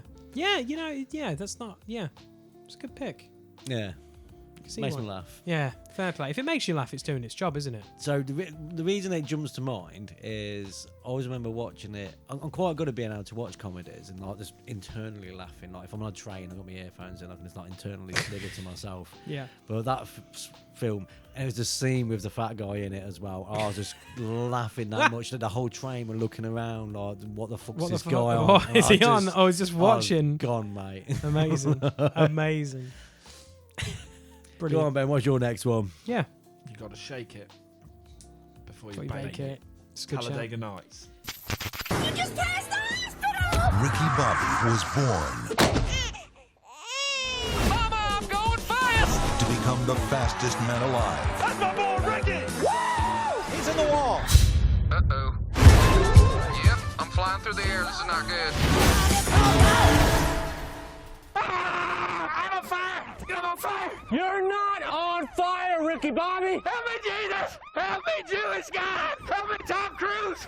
Talladega Nights, the ballad of Ricky Bobby. You gotta learn to drive with the fear. Oh my God! There ain't nothing more frightening than driving with a live cougar. Good pick. Good choice. Another Will Ferrell film with John C. Reilly. Yeah, John C. Reilly and Sacha Baron Cohen. Sacha Baron Cohen. It's just plop. Such a good film. It's got so many quotable lines in it as well. I love it. It kills me. Now you mentioned Sacha. Sacha Baron Cohen. No, There's a fair few honourable mentions. Yeah. Can All mention of a his few. films are honourable mentions. Yeah. They're all hilarious. That's a really good film, Talladega Nights. I watch that regularly, Yeah. and it always makes me laugh. Is it because is it 18 or 19 when that girl flashes him? No, yeah, she flashes him and he goes, "Please God, be 18." Yeah, that's it. Or the silly cuts where it goes like, "I've been slaving away on the stove for hours," and it cuts to the table. It's all it is takeaway food. It's just KFC, isn't it? KFC, Domino's, Taco Bell, you name it. It's just so good. It is good. It is a good, funny film. Pretending to be on fire when he's not on fire is hilarious. That bit kills me. The walking bit when he stabs himself in the leg in the wheelchair gets me all the time. He goes like, "Can you feel anything?" And he's like, it's the bit where Ving Rhames, it's not Ving Rhames, it's the guy who is in the Green Mile. Yeah, it's Vic Rhames. No, it's not Vic Rhames. I know who you mean. He's also in Armageddon. Yeah. Yeah, that guy. There's a bit where he's like, "Don't you put that evil on me, Ricky Bobby." Yeah, don't put that Ricky on me. Kills me. He's gone. He's done. He's broken him. Don't you? Because his character's so quiet and mellow, and then he just breaks out of it and go like, "Don't you dare!" Oh, That's so good. Oh, it kills me off. Well, what you got, Frizzly? Oh man, there's so many good ones. Like, I need to have like honorable mentions, but like comedy that make me just belly laugh. Like, shit. There's like a few, but I'm also trying to go obscure now to what's like people might not have known. Not in any like it's hard to pick because I come back to you. Yeah, come back to me. Me and Ben both got a fourth and a fifth. Yeah, so you do. You have a fair few. You've picked a fair few of the movies I love. So again, no particular order. Okay. But in-betweeners. First in-betweeners. 2 weeks of sun, sea, sex, booze, sex, fanny, and booze, and sex. This don't look like the pictures.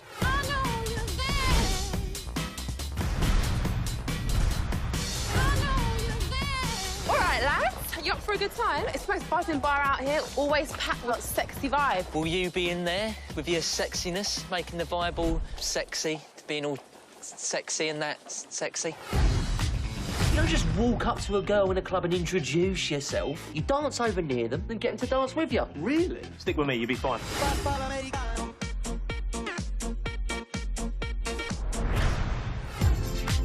What's the best sex you've ever had, Will? Hard to say, really. You're a virgin, that's cool. If anything, it's famously uncool. Well, it's cute then. That's even worse. It is funny. That is funny.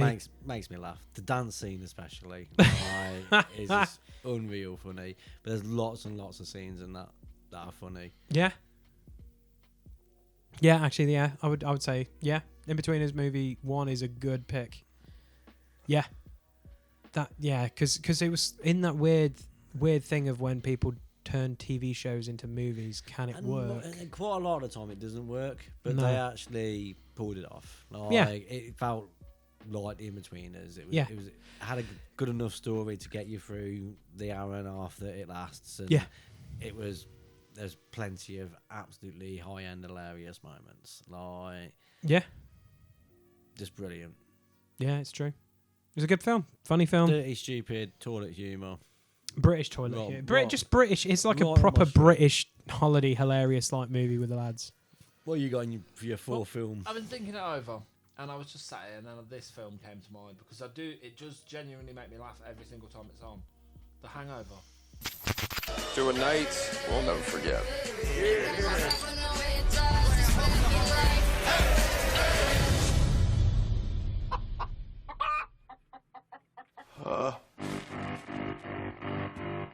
What happened last night?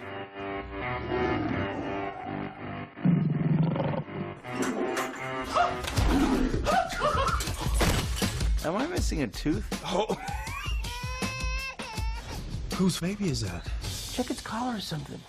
I looked everywhere. Nobody's seen Doug. I don't think I've ever been this hungover. What's on your arm? You were in the hospital last night. The only important thing now is that we find Doug. Where's your car, officers? Oh, God. I think it was just you guys and one other guy. Was he okay? He was fine. Just whacked out of his mind.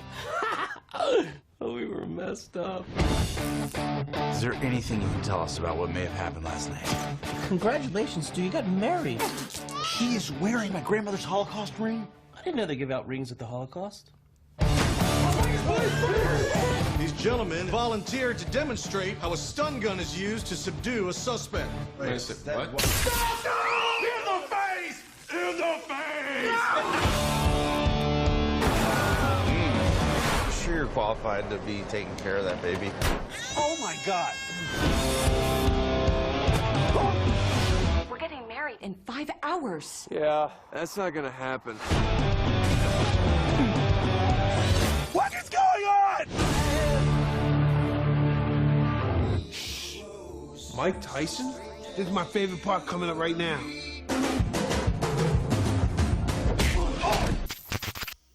Do you know what? I thought you was going to bring that up. It's so funny. good. Like, they're all funny. They All are of the Hangovers very, funny. but I think one stands out more than Yeah, the others, doesn't it? but- I'm trying to respark that fire. It's just so like when you think comedies, you think, can I watch this again and it still be funny? Yeah. Yeah. And that's one of The them. Hangover is always fun. I think a fair few of the movies we've mentioned you can watch over and over again and still laugh out loud. Yeah. So every film on my list is I could watch again Yeah, and again and again. 100%. Have watched again and again. Yeah. The Hangover, like Bradley Cooper is. Who'd have thought he was funny? He's so good. He's great. So you got a final film for us, Lee? I was going to mention The Hangover because I remember doing Jaeger with my dad because of Hangover. But I'm going to go a bit obscure because I love this, and Dan reminded me turning a TV show into a film cannot work sometimes, but I love South Park the movie. Once upon a time, a man drew a little mouse, and his animated vision enchanted children of all ages. This summer, that man will be spinning in his grave. Paramount Pictures and Warner Brothers present South Park. This is gonna be the best movie ever! Invading. Eric, did you just say the F word? Did he say the S word? Young man, did you just say the Q word? We have to get you children off of foul language. Your theater. The machinery of the bee chip emits a small shock of electricity whenever an obscenity is uttered. This summer. You're late, Cartman. I had to ride my back here. My behind is killing me. You're behind? I have to say behind because I get shocked if I say... Kyle Broslovsky. This is sweet. Stan Marsh. Where do they come up with this stuff? Eric Cartman. That movie has warped my fragile little mind. Kenny McCormick. Chef. Have you ever heard of the Emancipation Proclamation? I don't listen to hip-hop. Satan. Is sex the only thing that matters to you? Yeah! I love you. And Big Gay Al. You big silly! On June 30th. Throw the switch, Mr. Garrison. Hey, I'm supposed to be anonymous. It's not just another day in the park. Son, we accidentally replaced your heart with a baked potato. You have about 3 seconds to live. South Park. Bigger, longer, and uncut. Tell them we'll have punch and pie. We're not gonna have punch and pie. My bill will come if they think we have punch and pie. Ooh. We've got to see this movie, dude. I think that movie is fucking hilarious. Not just because it's a musical, it's just got me in stitches so many times. And some of the songs are so memorable. Like, yeah, I don't want to bring up all the swear words, but shut your fucking face, Uncle Fucker, broke me as a child when I watched that. And then pretty much it got sung every time when we were in high school, wherever we went. It was just great. It's just a great, funny movie. It's just so many quotable lines. It's just like, oh, it's Microsoft. Get Bill Gates in here. Just like Bill Gates, just they murder him and just. So I remember enjoying it when I was younger, but I've not watched it in a long time. Like, I do love it. I feel because I love South Park, that's always going to have a special place in my heart like that. Because when it opens and it starts singing, you're like, okay, this is definitely different. But then you've got like the mole and he hates fucking guard dogs. Like, just brilliant. So I'd love for a Simpsons movie in there, but this isn't. But yeah, so like the Simpsons movie, I feel like has a few funny scenes, but like, but like belly laughter, yeah, like it's up there.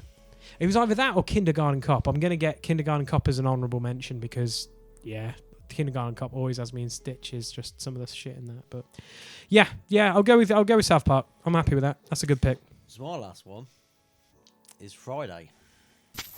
If you ain't got my money, I'm killing you and him. You don't drag me into this? I'm used to stealing. Get in and get out. Here come Debo. Give me your stuff. You want me to ask for my bike back? What bike? The one I let you use a couple of weeks ago. Oh, that bike. So you gonna loan me the money or not? I wouldn't feel comfortable lending you $200 without a job. If I was working, I wouldn't need $200. Exactly. Ice Cube, Chris Tucker, Bernie Mac, Johnny Witherspoon, Tiny Zeus Lister, and Mia Long. Friday. Don't ever come by here. Oh, it's Friday. You ain't got nothing to do. Fair. It's got not the fuck out. Yeah, there's some good.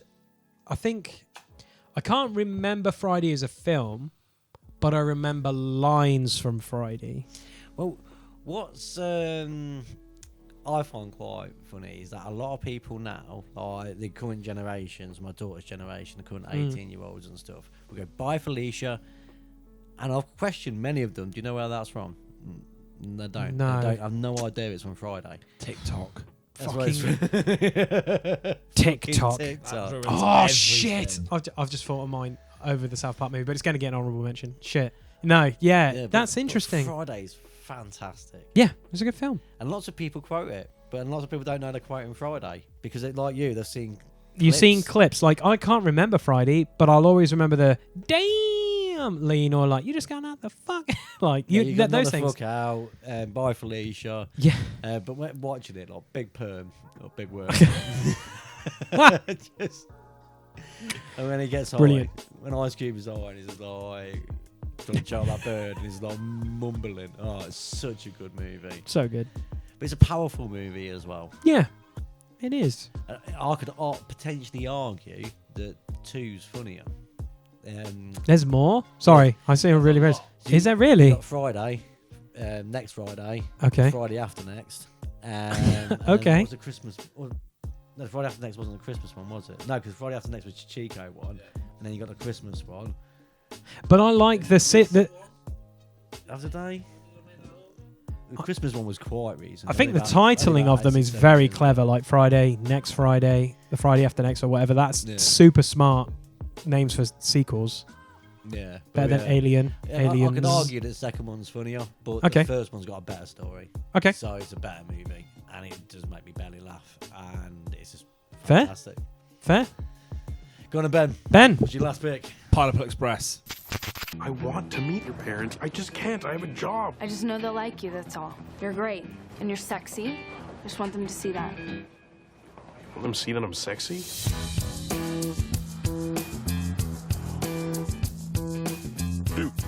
Dude.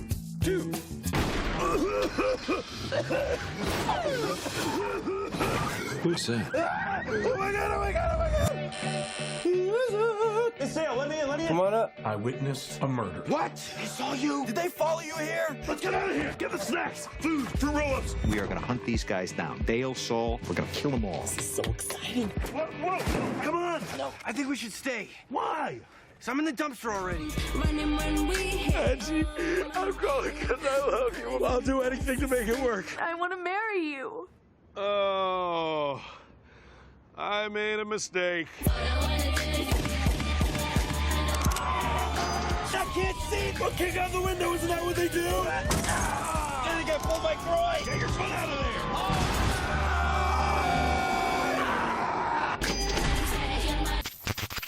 Yeah. Oh shit! I forgot about stoner films. Pineapple Express is a good film. I wanted a what's it film? Seth, whatever his name is. Rogen. Mm. Pineapple Express is up there. That's a good film.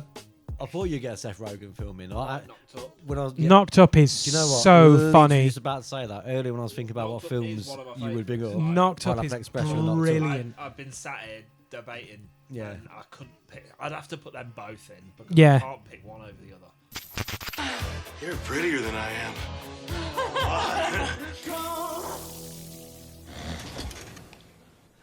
Do we have sex? Yeah. Nice. Hello. Hi, this is Allison. I don't know if you remember me. I have something I really need to tell you. I'm pregnant.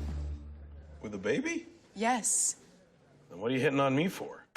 How did this happen? This is a disaster. Aren't you supposed to be married to have a baby? You should be, because they love each other, and people who love each other get married and have babies. This summer. Is this freaking you out that we're shopping for baby clothes? No, I'm just pretending I'm shopping for regular clothes and I'm a giant. What do you think of him? He's funny, right? Fetch. All right, bring it back. He's playing fetch with my kids. Go get it. Fetch. He's treating my kids like their dogs. Universal Pictures presents. Marriage is like an unfunny version of Everybody Loves Raymond. Should we have sex tonight? Ugh. But it doesn't last 22 minutes.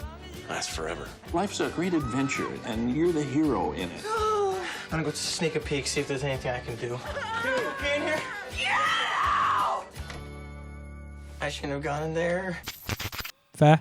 I remember you showing me Knocked Up. You was very excited after you first watched it. Like, I've never seen Ben do this before, but like, he'd watched it, and then he came round to my house with the DVD. I was like, we need to watch this.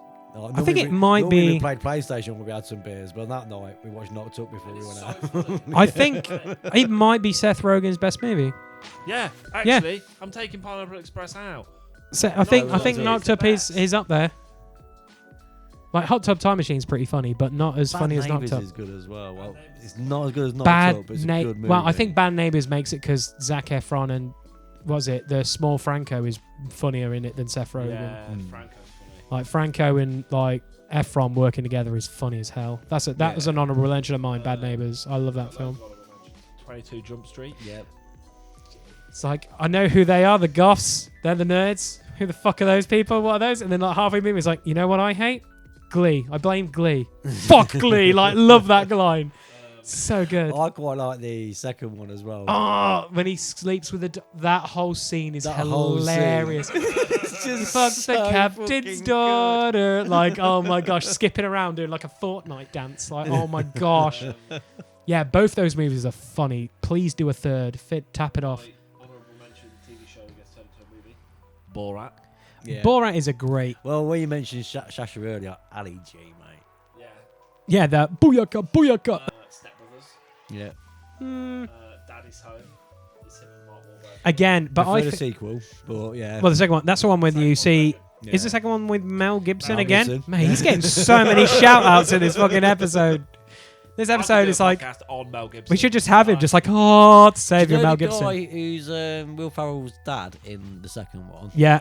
That's how I imagine your dad to be. I bet your dad, and I know he doesn't. No, my dad is not the villain from Cliffhanger. He is the see that's my randomness of action movie genres. With your like real bubbly nice personality, You think my dad would be acting like him in a way? Yeah, I can see that. Like a more exaggerated. My mum's more like him. I would say my mum is more like him, 100%. Anything that Will Ferrell's in. It's pretty good. Yeah. It's good. Yeah, yeah, it's pretty good. Yeah, I was going to say 21 Jump Street. You beat me to it. That's good fun. That I probably could have put on my list. Go on. Tropic Thunder. Yeah, I forgot about Tropic Thunder. That's a pretty. Ben Stiller movies are pretty funny. Like even Meet the Parents is good. Like, I love Meet the Parents. I'm not the biggest fan of Ben Stiller. There are movies that I like. Dodgeball. Yeah, Dodgeball's good. Dodgeball's so good. Dodgeball's good. But Tropic Thunder is Tropic Thunder is phenomenal. Now, I did struggle not to put a Wallace and Gromit on there. Which one? All of them. Okay, good. Because I was going to say, like, they all need honourable mentions. The Wallace and Gromit, but as a whole. Yeah. The Wrong Trousers would have been my pick if I Yeah, had to pick one. best villain ever, the Penguin. The chicken. Oh, the chicken. That turns out. Yeah. Have you seen this chicken? I see what you did there. Love it. Love the rubber glove. So smart. So great. Yeah, it's brilliant. It's just brilliant. Oh, it's movies like there's so many good like even like Disney comedies. Track chase scene. Yeah, it's fantastic. Oh, so good. He ends up in a milk bottle. Oh, such a good movie. Yeah, great. The Wrong Trousers, Gromit. It's just the fact that in the close shave they do a Terminator ripoff. It's so good. It's just so smart. I really like Grand Day Out, man. Yeah, Grand Day Out's Grand Day Out's pretty good. Oh, talking about comedies, then we'll go. I'll throw in the Cornetto trilogy. Then we'll go Shaun of the Dead and Hot Fuzz. Love those movies. Yeah, I wanted they're to put really them in funny. as well. But it's like if I've watched them, it's not a movie I would go back and watch. Like I can watch it once and then be like, that's fine. But the other ones we've mentioned, one to watch again. Hot Fuzz. Yeah, I would say Hot Fuzz is more rewatchable. Although I watch them films and I'm in a consistently good mood, and I'm smiling, I'm laughing consistently. Yep. They never made me like belly out laugh. Yeah, and that's what I think the top 5 need to do: a belly out laugh. Yeah. That's why you need Will Ferrell. Yeah. Anchorman we didn't mention. That's a pretty funny movie. Big Hero 6. Big Hero 6 is a good pick. I love that. That had me in bits several times. And there was what was your one to watch? Was it Zootropolis? And is that the one with the fox as the main protagonist? Yeah. In the group? Yeah, Zootropolis is a good film. I'm not saying it's a good film, but there's a bit with a sloth in it. And that had me dying. I actually thought I might die that day. It's just fucking brilliant. Fair. And all he's doing is moving really fucking slow. No, I love like that. I don't think it's a comedy, but I love Incredibles.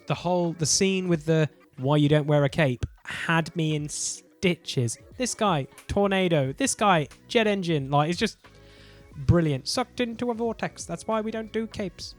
Like, laughing all the time with my superhero background. Love it. All right, so we've done comedy, we've done revenge, we finish in with a bit of an action, like top 5 action or honorable-ish mentions for action movies, because I already know my number one. It will not be beaten, personally. It's got fucking everything in it. Everything. It's even got children pissing on the main character to put out fire on him. That's how insane the movie is. Where someone gets pissed on. I'm Yep. glad we've all brought one. We've all brought one to the table, but mine was a kid scared out of his mind. Well, Probably go on, didn't you go first then. Hard boiled.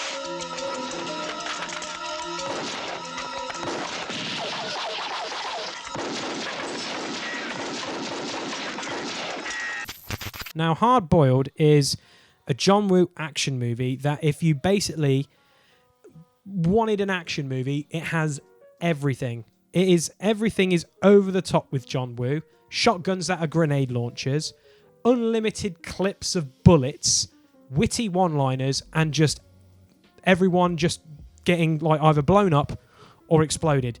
Now, the best way of describing some of the action point things in this is like, oh yeah, I heard it was really good. I was like, okay, cool.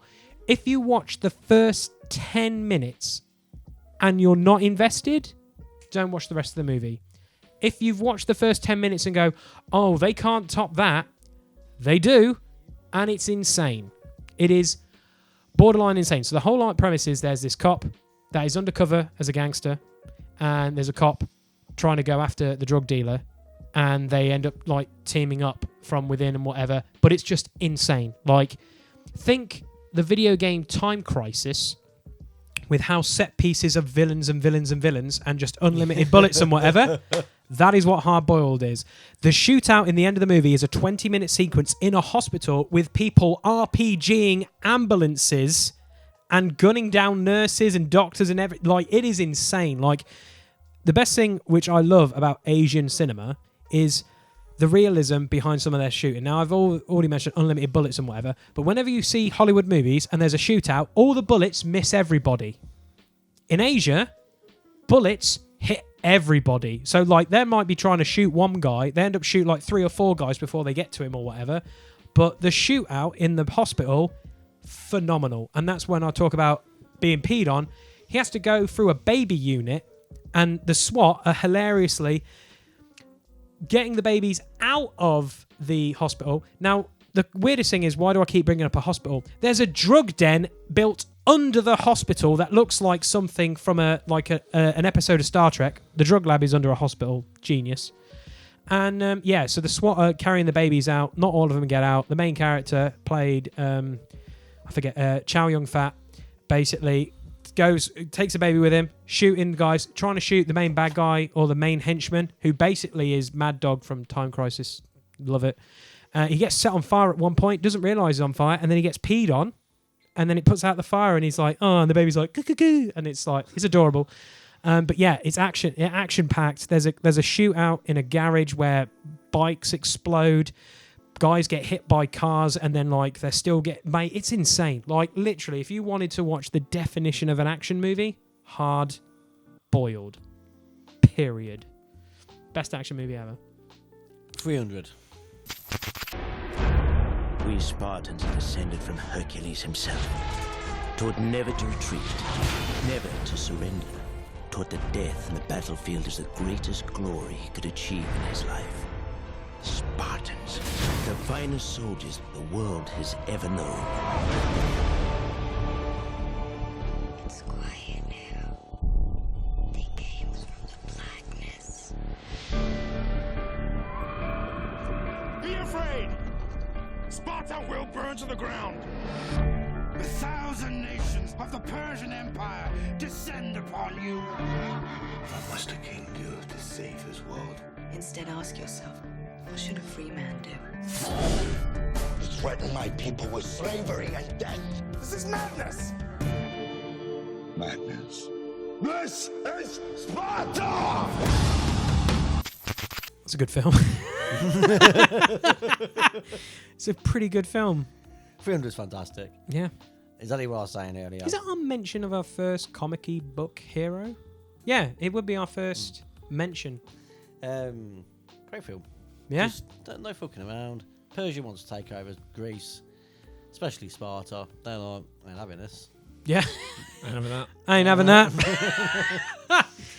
It's a good film. They're gonna have a big fight. It's great. Yeah, the slow-mo in that movie is amazing. Zack Snyder, right? Literally, it sounds like I'm taking a piss, but that is the whole plot. It is. I might have spoiled some bits for people. It's a pretty good film. Yeah, it's a pretty good film. I'm going to try and not mention cop movies. It's hard to. No, because they're like a whole separate category. Okay. But this is a bit copy. Okay. Dread. 800 million people living in the ruin of the old world. Only one thing fighting for order in the chaos. The men and women of the Hall of Justice. Peachtree's is the manufacturing base for all the slow-mo in Mega City 1. You know how often we get a judge up in Peachtree's? Well, you got one now. She has control of everything. Levels 1 to 200. This is Mama. Somewhere in this block are 2 judges. That's not good. I want him dead. We're gonna have to go through him. Rookie, you ready? Yeah. Newest one, yeah? Yeah. That's a good film. Yeah, I can't argue with that. Who's the guy who plays Carl Urban. It is, ain't it? Yeah. That's hurt by the other movie I'm going to mention. But its premise the same. But I do love Dread. Dread's fucking cool. The slow-mo drug thing is super cool. I've been watching a lot of clips of Dread recently. The fact they don't Dread's take fucking his awesome. helmet off is really fucking cool. The corrupt drugs, Big Mama's judges really in it. fucking cool. Could have been used better, but still a cool fucking villain. I like the whole idea. It's so cool. It's great. Yeah. You're right. She could have been used better, But it's a movie. Yeah, So it's fucking actually, awesome. I think they, for somebody who wouldn't know who Big Mama is, Yeah. they do a good enough job in the movie to show that She's just a generic bad guy, but you know she's evil. Yeah. That's cool. But I thought she could use a little bit more character development, but they did it in a what do you call it, a montage, which was really cool as well. That montage was sick. Yeah, they because obviously you guys know me, I'm a huge 2000 AD fan, so like, yeah, they nailed Dread like really well with the whole like block wars and like the whole how shit it is to live in like mega cities and shit like that. It was really good. Good pick, Ben. Moving on to my second movie, another Asian movie, The Raid.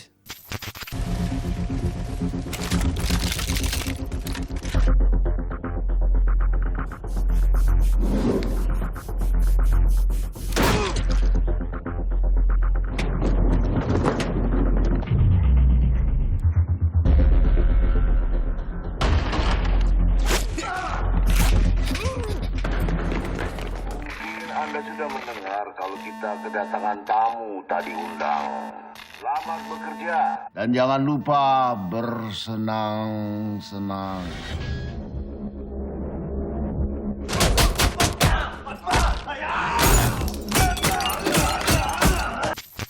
Is pretty, yeah. That's what was coming. Yeah, because The Raid is pretty much Dread without Dread. It hurt that movie. That hurt Dread because when you watch Dread, you go, oh, it's The Raid, and you're like, no, it's not.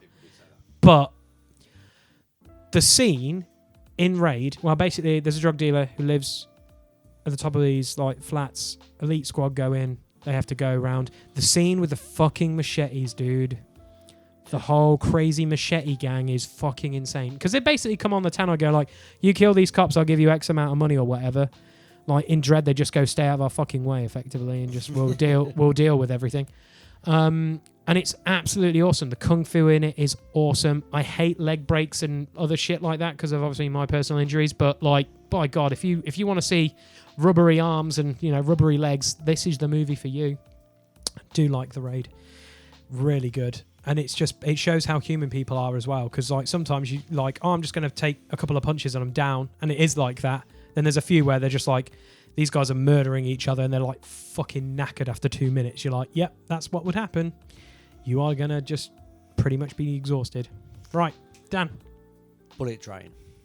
Good pick. Okay, what am I snatching and or grabbing? A briefcase. You said you wanted simple for your first job back. Doesn't get simpler.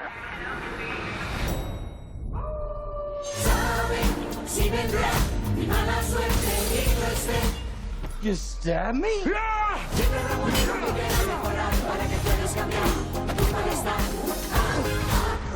We'll ruin your life the way you ruin mine. Dude, I don't even know you! There's nothing simple about this job. Something else going on here. Yeah, I'm not the only one on this train looking for this case. Lemon, where's the briefcase? Oh, it's not shit. It was just there. We are right on schedule. Everything that's ever happened to you This is gonna sting, bitch! has led you here. Fate. That's a shit deal. Absolutely fantastic. Oh, very good pick. Yeah, you can't argue with that. That's a very, very good pick. Brad Pitt's some kind of an assassin. Yeah. Did they actually clarify if he's an assassin or just a dude that's really handy with his assassin skills? I think he is an assassin, but for most of the jobs he's gone on, it's accidental, isn't it? Like it was always like other things have gone on when he's apparently there or whatever. Yeah. And there's lots of other people trying to get hold of this briefcase, and he happens to be on the train, gets muddled up with it all. It's a really cool film. It's one of them films where it's almost there's 7 assassins on the train. Yeah. And that might not be the correct figure, by the way, but there's 7 assassins on the train. Yeah. They're all really well developed characters. They've all got the same goal or a similar goal. Yeah. And they don't necessarily are not hunting each other down, but because they've all got the same goal, they're gonna get in the mix of each other. Yep. Really, really good film. It is a very good film. That's a good pick. I've not watched a film like that in a long time. Fair. They used to be penny a dozen, but yeah, that's a very good pick. Yeah.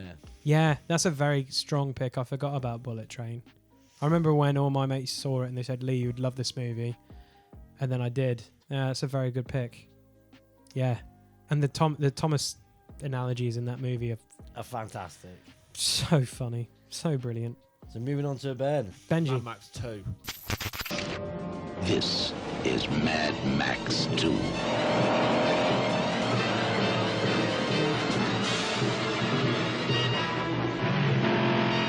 Long time since I've seen driving like that, man. The warrior of the road. You're okay by me, pal. Gotta hand it to you, Trish. The last of the V8 interceptors. Every day we get weaker while they get stronger. You want to get out of here? Mad Max 2. You do have a hard on over there for Mel Gibson tonight. It's a great fucking movie. It is. It's action from the beginning to the end. It's a good film. Who's the main guy? Is it Gigantor? Is the other guy? Is he called or whatever his name is?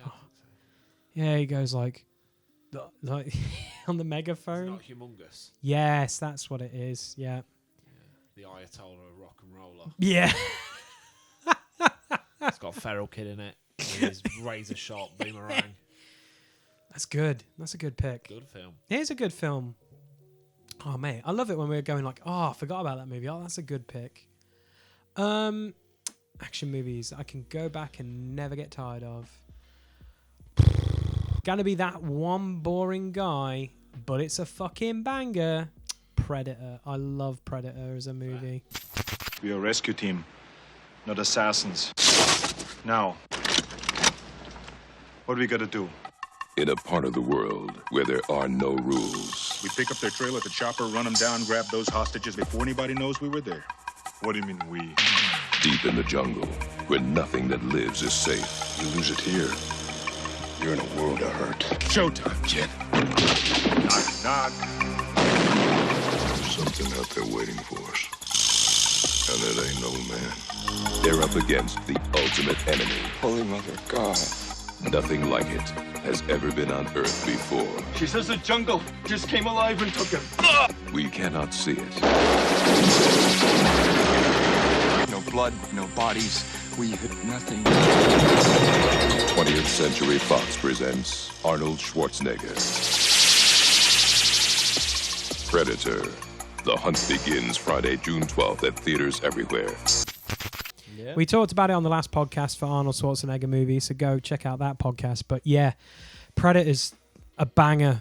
That is got a little bit of action, not as crazy as my other picks, because they seem to all be at like 1,000 miles per hour, those movies that I've picked recently. But Predator's great. It's got a crazy ass cast. And I just remember vividly seeing the Predator for the first time next to Arnie, and he's massive compared to him. Just like, holy shit, how's he going to get out of this one?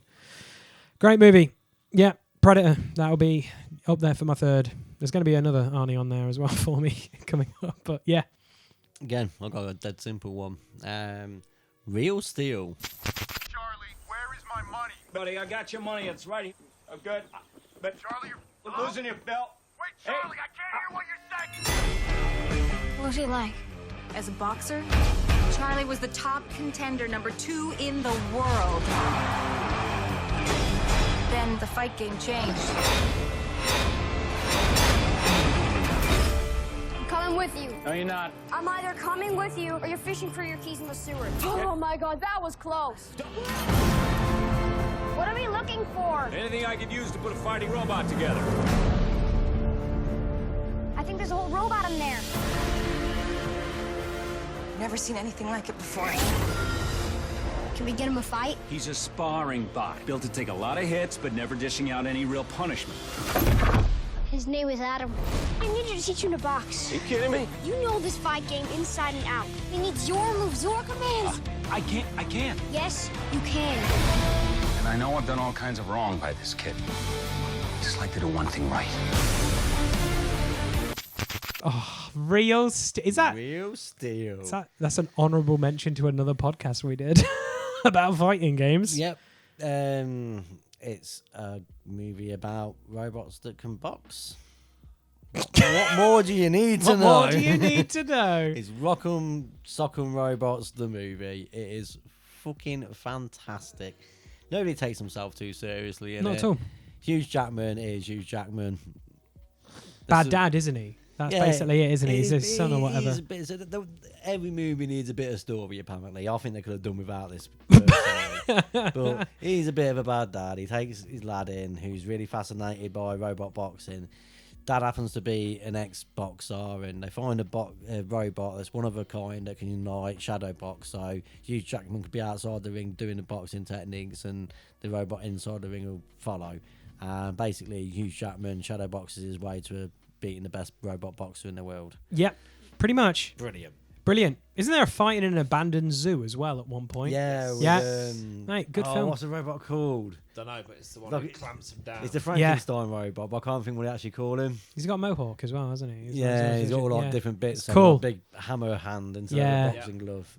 It's cool. What a movie. What a fucking game. Give me a sequel to both. Dan's secret life goal, he wants that so bad. So I was going to try and stay away from cop movies, fighting movies, and war movies. Okay. But I'm not going to. Okay. I'm not doing cop movies. I might do a war movie. Okay. I am doing a fighting movie. Okay. Brilliant. You said that your movie, which is essentially a fighting movie, should remove the story. What makes this film so fucking good is the story. Okay. Warrior. Growing up, we all want to know the toughest kid in the neighborhood was, right? I want to know the toughest man on the planet is. That's what we're going to find out. Brendan, it's me, Pop. What are you doing here? Tommy's back. Did he say if he wants to see me? I'm proud of you, Tommy. What you did for that kid in the tank. What was I supposed to do? Let him drown? Tommy Reardon, you saved my life. Look, Brendan, the bank has got to go by the new appraisal figures. You're upside down on your mortgage.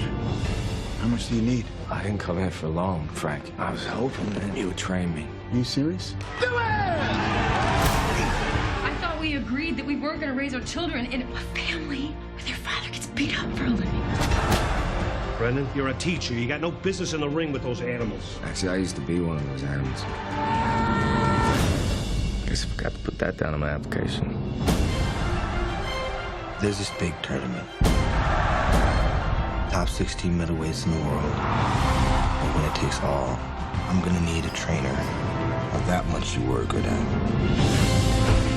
Frank, I need this. I got a family to protect. Everything I do is for them. What's going on up here? Daddy is now a princess. Mom needed you. I needed you. You're my big brother. You bailed on me. I was a 16-year-old kid. What the hell did I know? You had a choice, okay? You had a choice. War hero Tommy Reardon, who has become an overnight sensation, and Brendan Conlon, the physics teacher, they pulled off a miracle. You can do this. When you say it, I can do this. You got him! This is impossible! The two men fighting for the championship tonight are brothers! The war!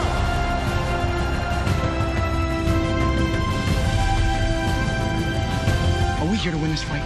Because if we're not, I will throw in the towel.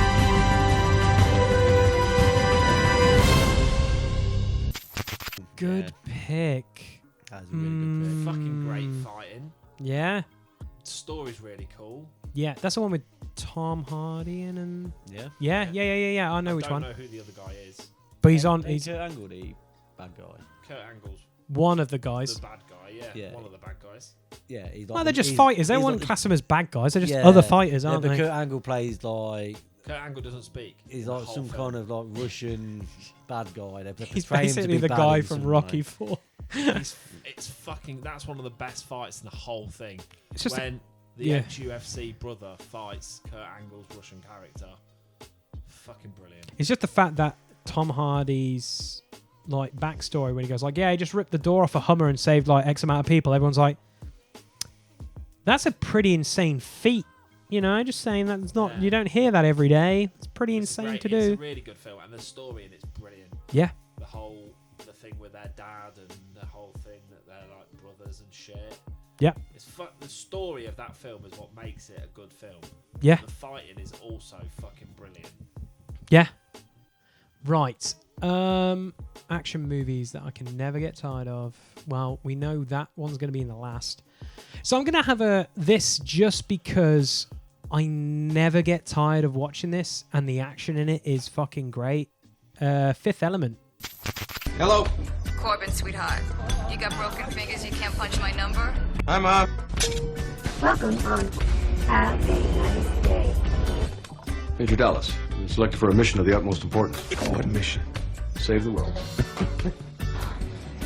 Is that thing solid? Unbreakable. Good. Where are the stones? I don't know. And even if I did know, I wouldn't tell somebody like you. There's nowhere else to go.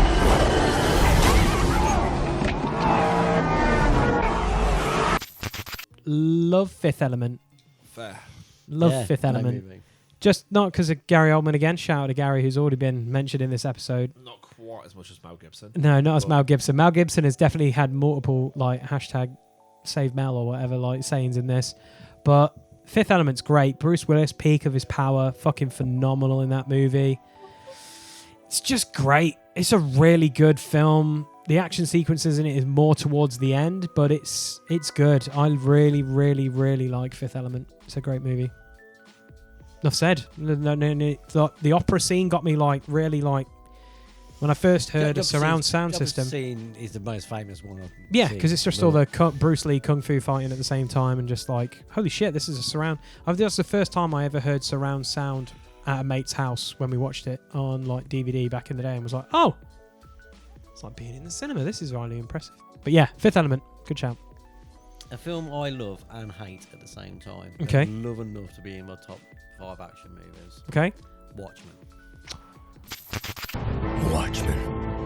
One of us died tonight. Somebody knows why. Somebody knows. I heard he'd been working for the government. Maybe it was a political killing. Maybe someone's picking off costumed heroes.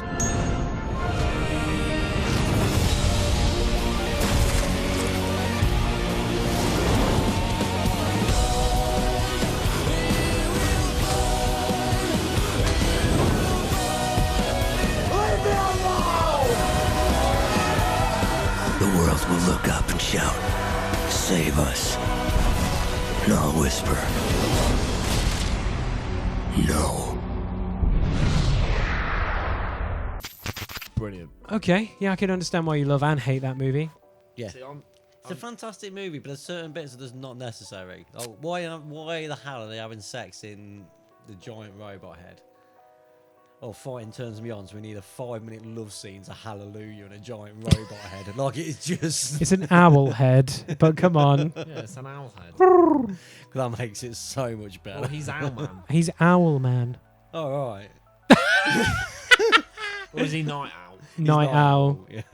But he's Owl Man. That's what I'm going to call him now. He's like bird person, like from Rick and Morty. Yeah, he's probably got one of the best. Owl Man, Owl Comedy Man, Blue Man, Mask Man, Angry Man, Angry Masked Man. Yeah,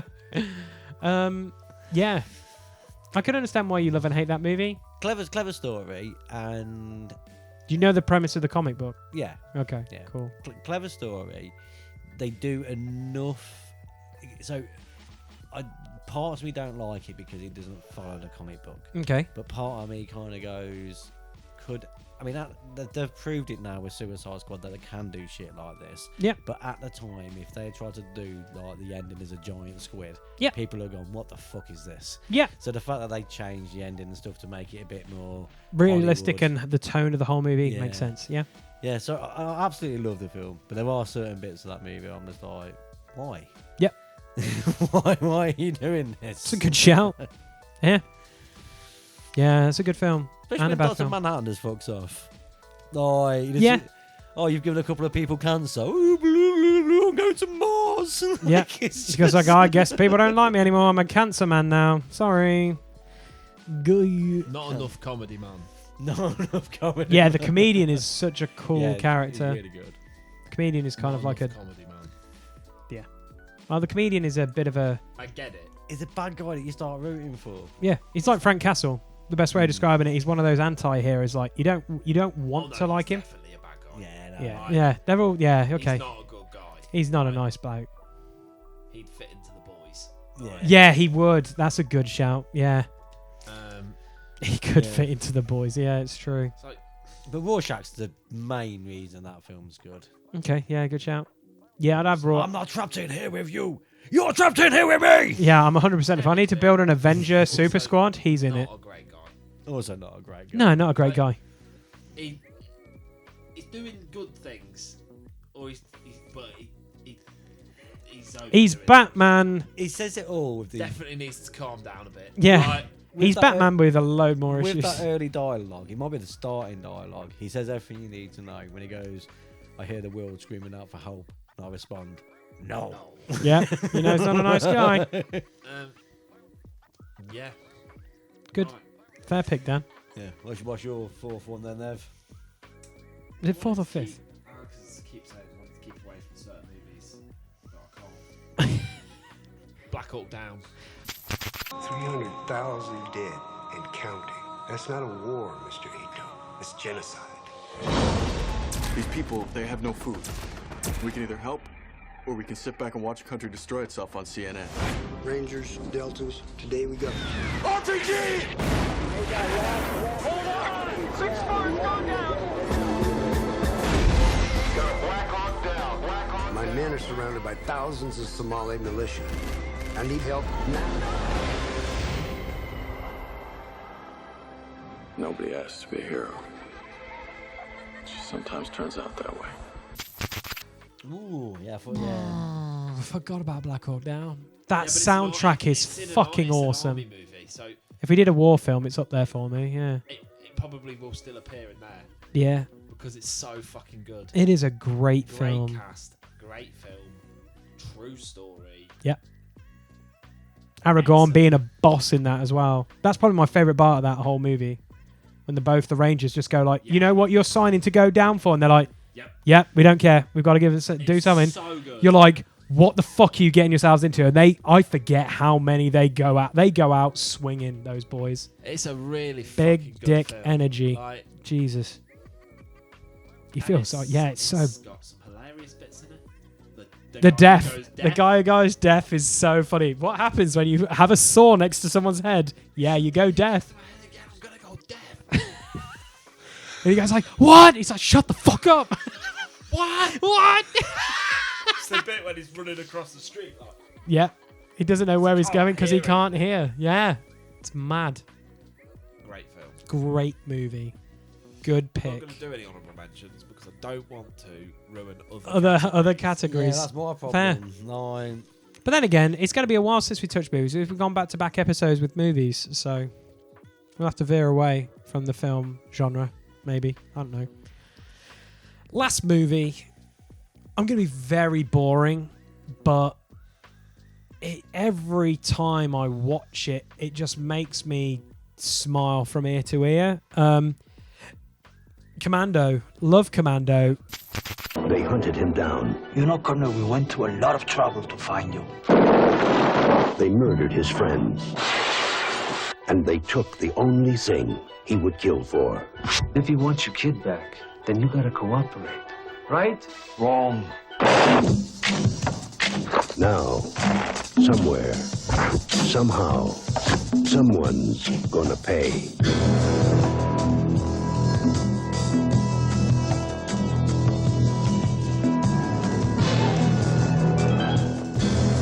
If it's a mission no man can survive, he's the man for the job. Arnold Schwarzenegger, Commando. Let's party. So stupid. It was like it was say Terminator 2. It was up there. Yeah. I'm not gonna lie. Terminator 2's in the sci-fi category. I've decided. But yeah, I love Commando. It is the definition. That's technically a revenge story as well. Really, they kidnap his kid and he goes after him. That movie has everything you need to have in an action movie. Simple premise. I've got to get my kid back. Any means necessary. He kidnaps a woman against her own will, which is quite hilarious. And she's all of a sudden okay with it. And then he goes on an island and murders everyone with everything. At one point, he kills Sky with a pitchfork and some buzzsaws that he just casually throws light darts. Like, it's ridiculous. And unlimited rounds of bullets. Like, who needs ammunition count? It's ridiculous. All right, Dan. So, I'm going to mention a film first before I tell you my last pick. Okay. But like Ben, there's certain categories I don't want to ruin and want to mess with. And this one will be coming back up. It's definitely going to come back up when we do best animation. Oh, okay. And it's definitely going to come back up when we do, if we get around to doing best trilogies, because by that time there should be a trilogy. Okay. Across the Spider-Verse, Into the Spider-Verse. Oh, fair. Both absolutely fantastic. But the movie I'm actually putting into my top 5, because basically what I'm saying is, if you used to ask me that question and we didn't have a series of podcasts coming up with other categories, that'd be my number one. Yeah. One of my favourite films of all time, the Spider-Verse movie. Spider-Verse movies are great. The most recent one was absolutely fantastic. But the movie I'm putting in, and I'm really, really shocked that you guys have not mentioned it. Okay. Die Hard. It's Christmas Eve in L.A. California. Is Daddy coming home soon? Well, we'll see what Santa and Mommy can do, okay? And New York cop John McClane has come to see his wife. I missed you. Instead, he's going to have to save her. Sit down. Within this skyscraper high above the city, 12 terrorists have declared war. They're about to be taught a lesson in the real use of power.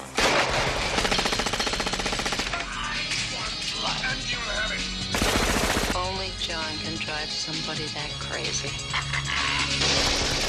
He's an easy guy to like. Come out to the coast. We'll get together, have a few laughs. And a hard man to kill.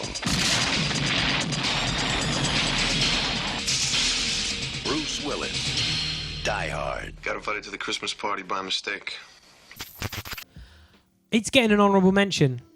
Let's get a proper mention. Yeah. Put it in my list. Yeah, I debated with this because I feel like a Die Hard is a great movie, don't get me wrong, but then some of the movies I've picked doesn't have, like, I would say it falls under the category like Fifth Element.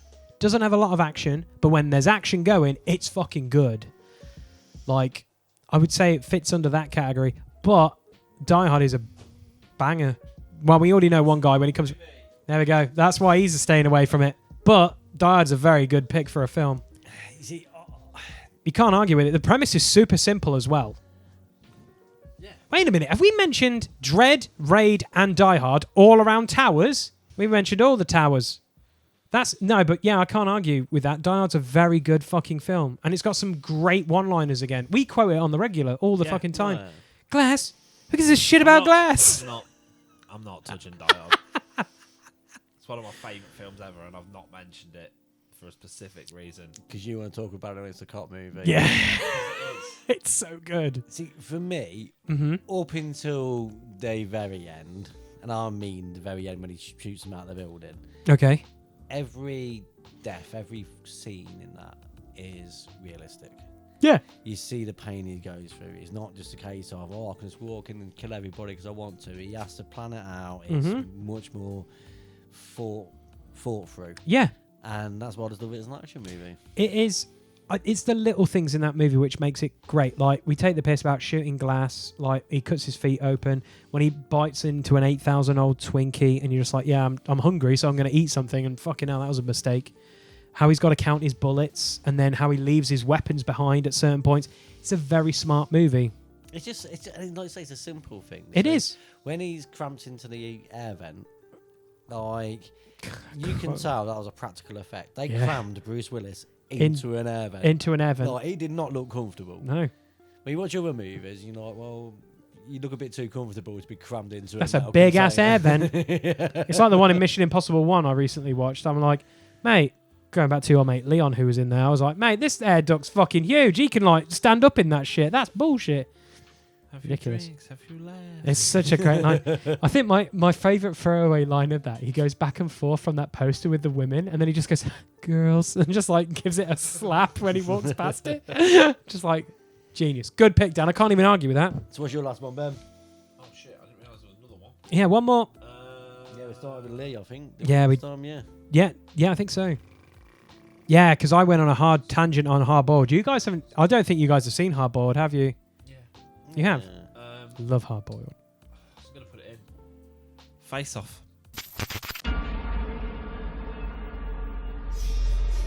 I've been chasing this guy ever since I joined the force. He has no conscience, and he shows no remorse. He's the mastermind behind numerous bombings and political assassinations. He has a felony list a mile long: murder, arson, kidnapping, terrorism, you name it.